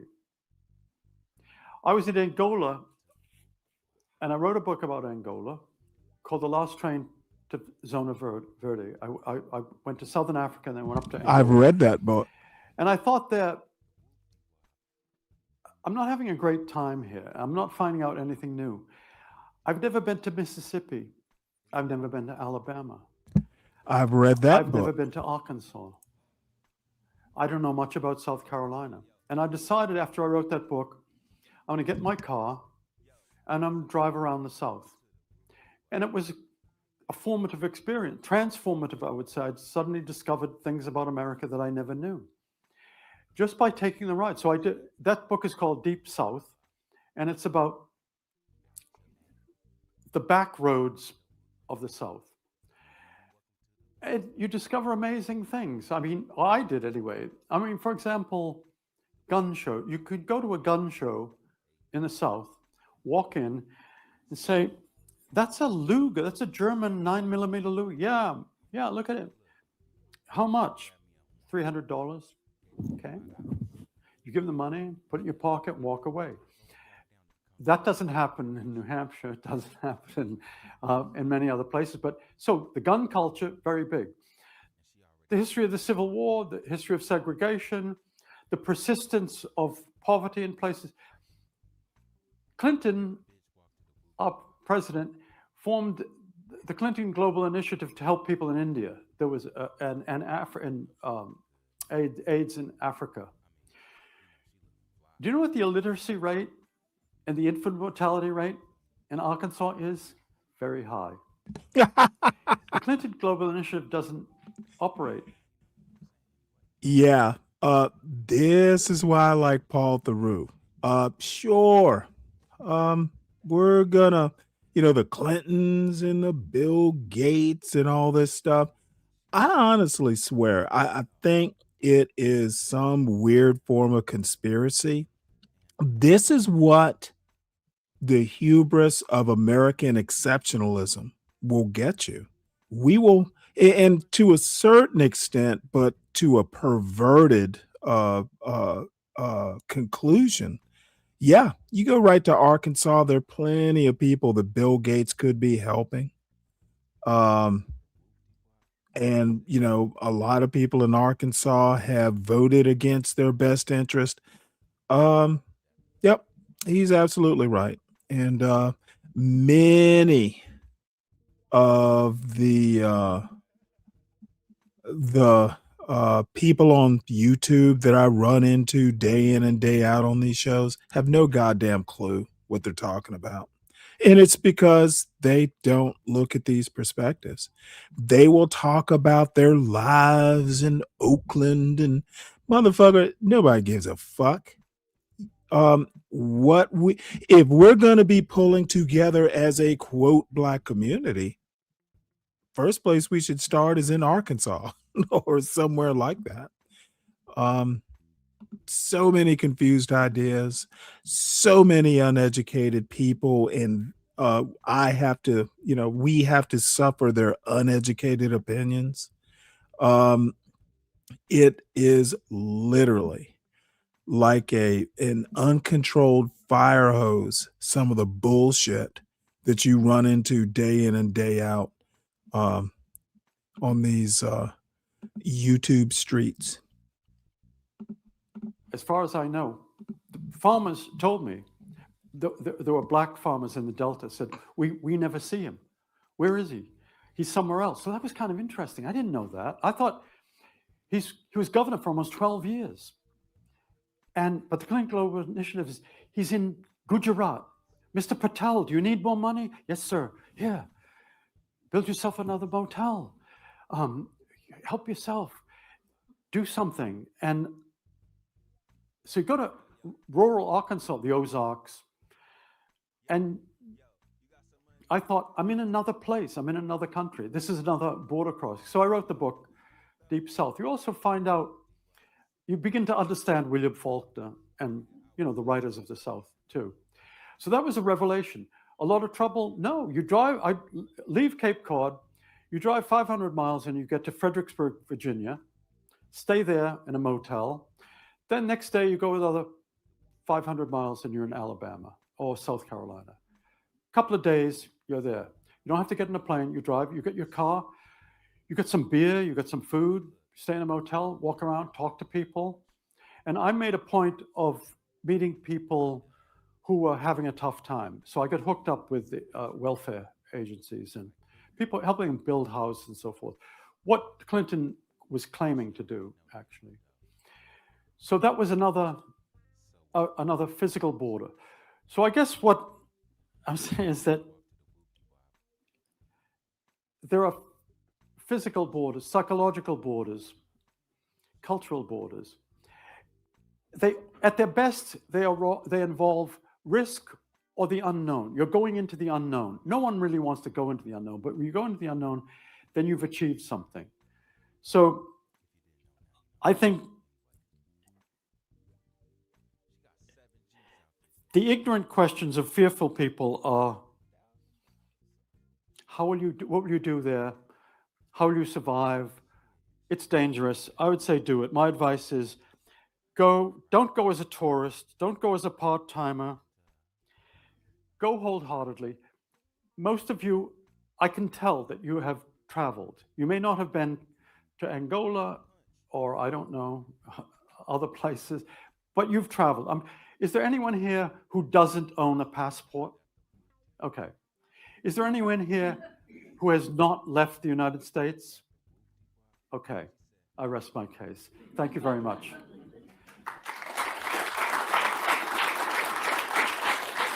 Thanks. If you have any questions, I'll answer them, but Well, I'm not super interested in the questions. And Kim, you got here, Dawn, you got here late too. I actually had something different planned, but Yeti brought up something on a panel, or actually, I was in the chat, but something that was mentioned earlier, single guy selling vacation. He didn't see the use in vacation, that sort of stuff. Mainly because he's single and all that stuff. I'm like, the best time to travel is when you're single and you can just pick up and go. And it reminded me of Paul Theroux, who I've literally been reading. He's a famous travel book writer. He's also written novels. Two or three movies have been made out of his novels. But I discovered him reading travel books. He's probably written like 40 of them or something. He's kind of a world traveler, but I adore this guy. Like I said, I've literally been reading him since I was maybe 10 years old.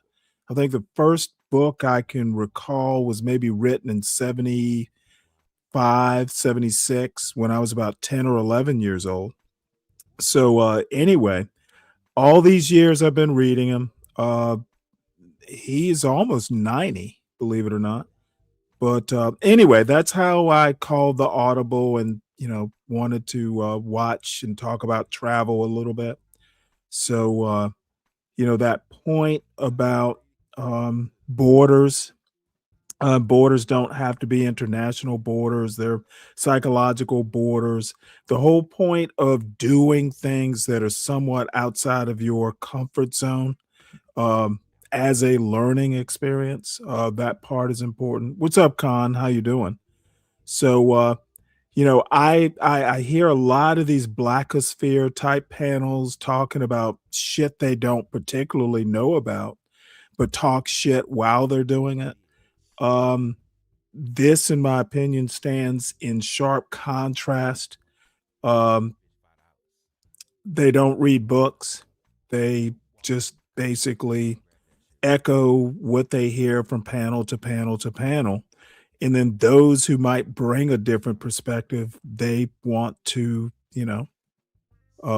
do what Nightish does, for instance, which I don't mind, you know, but in my opinion, they don't bring much to an intellectual table.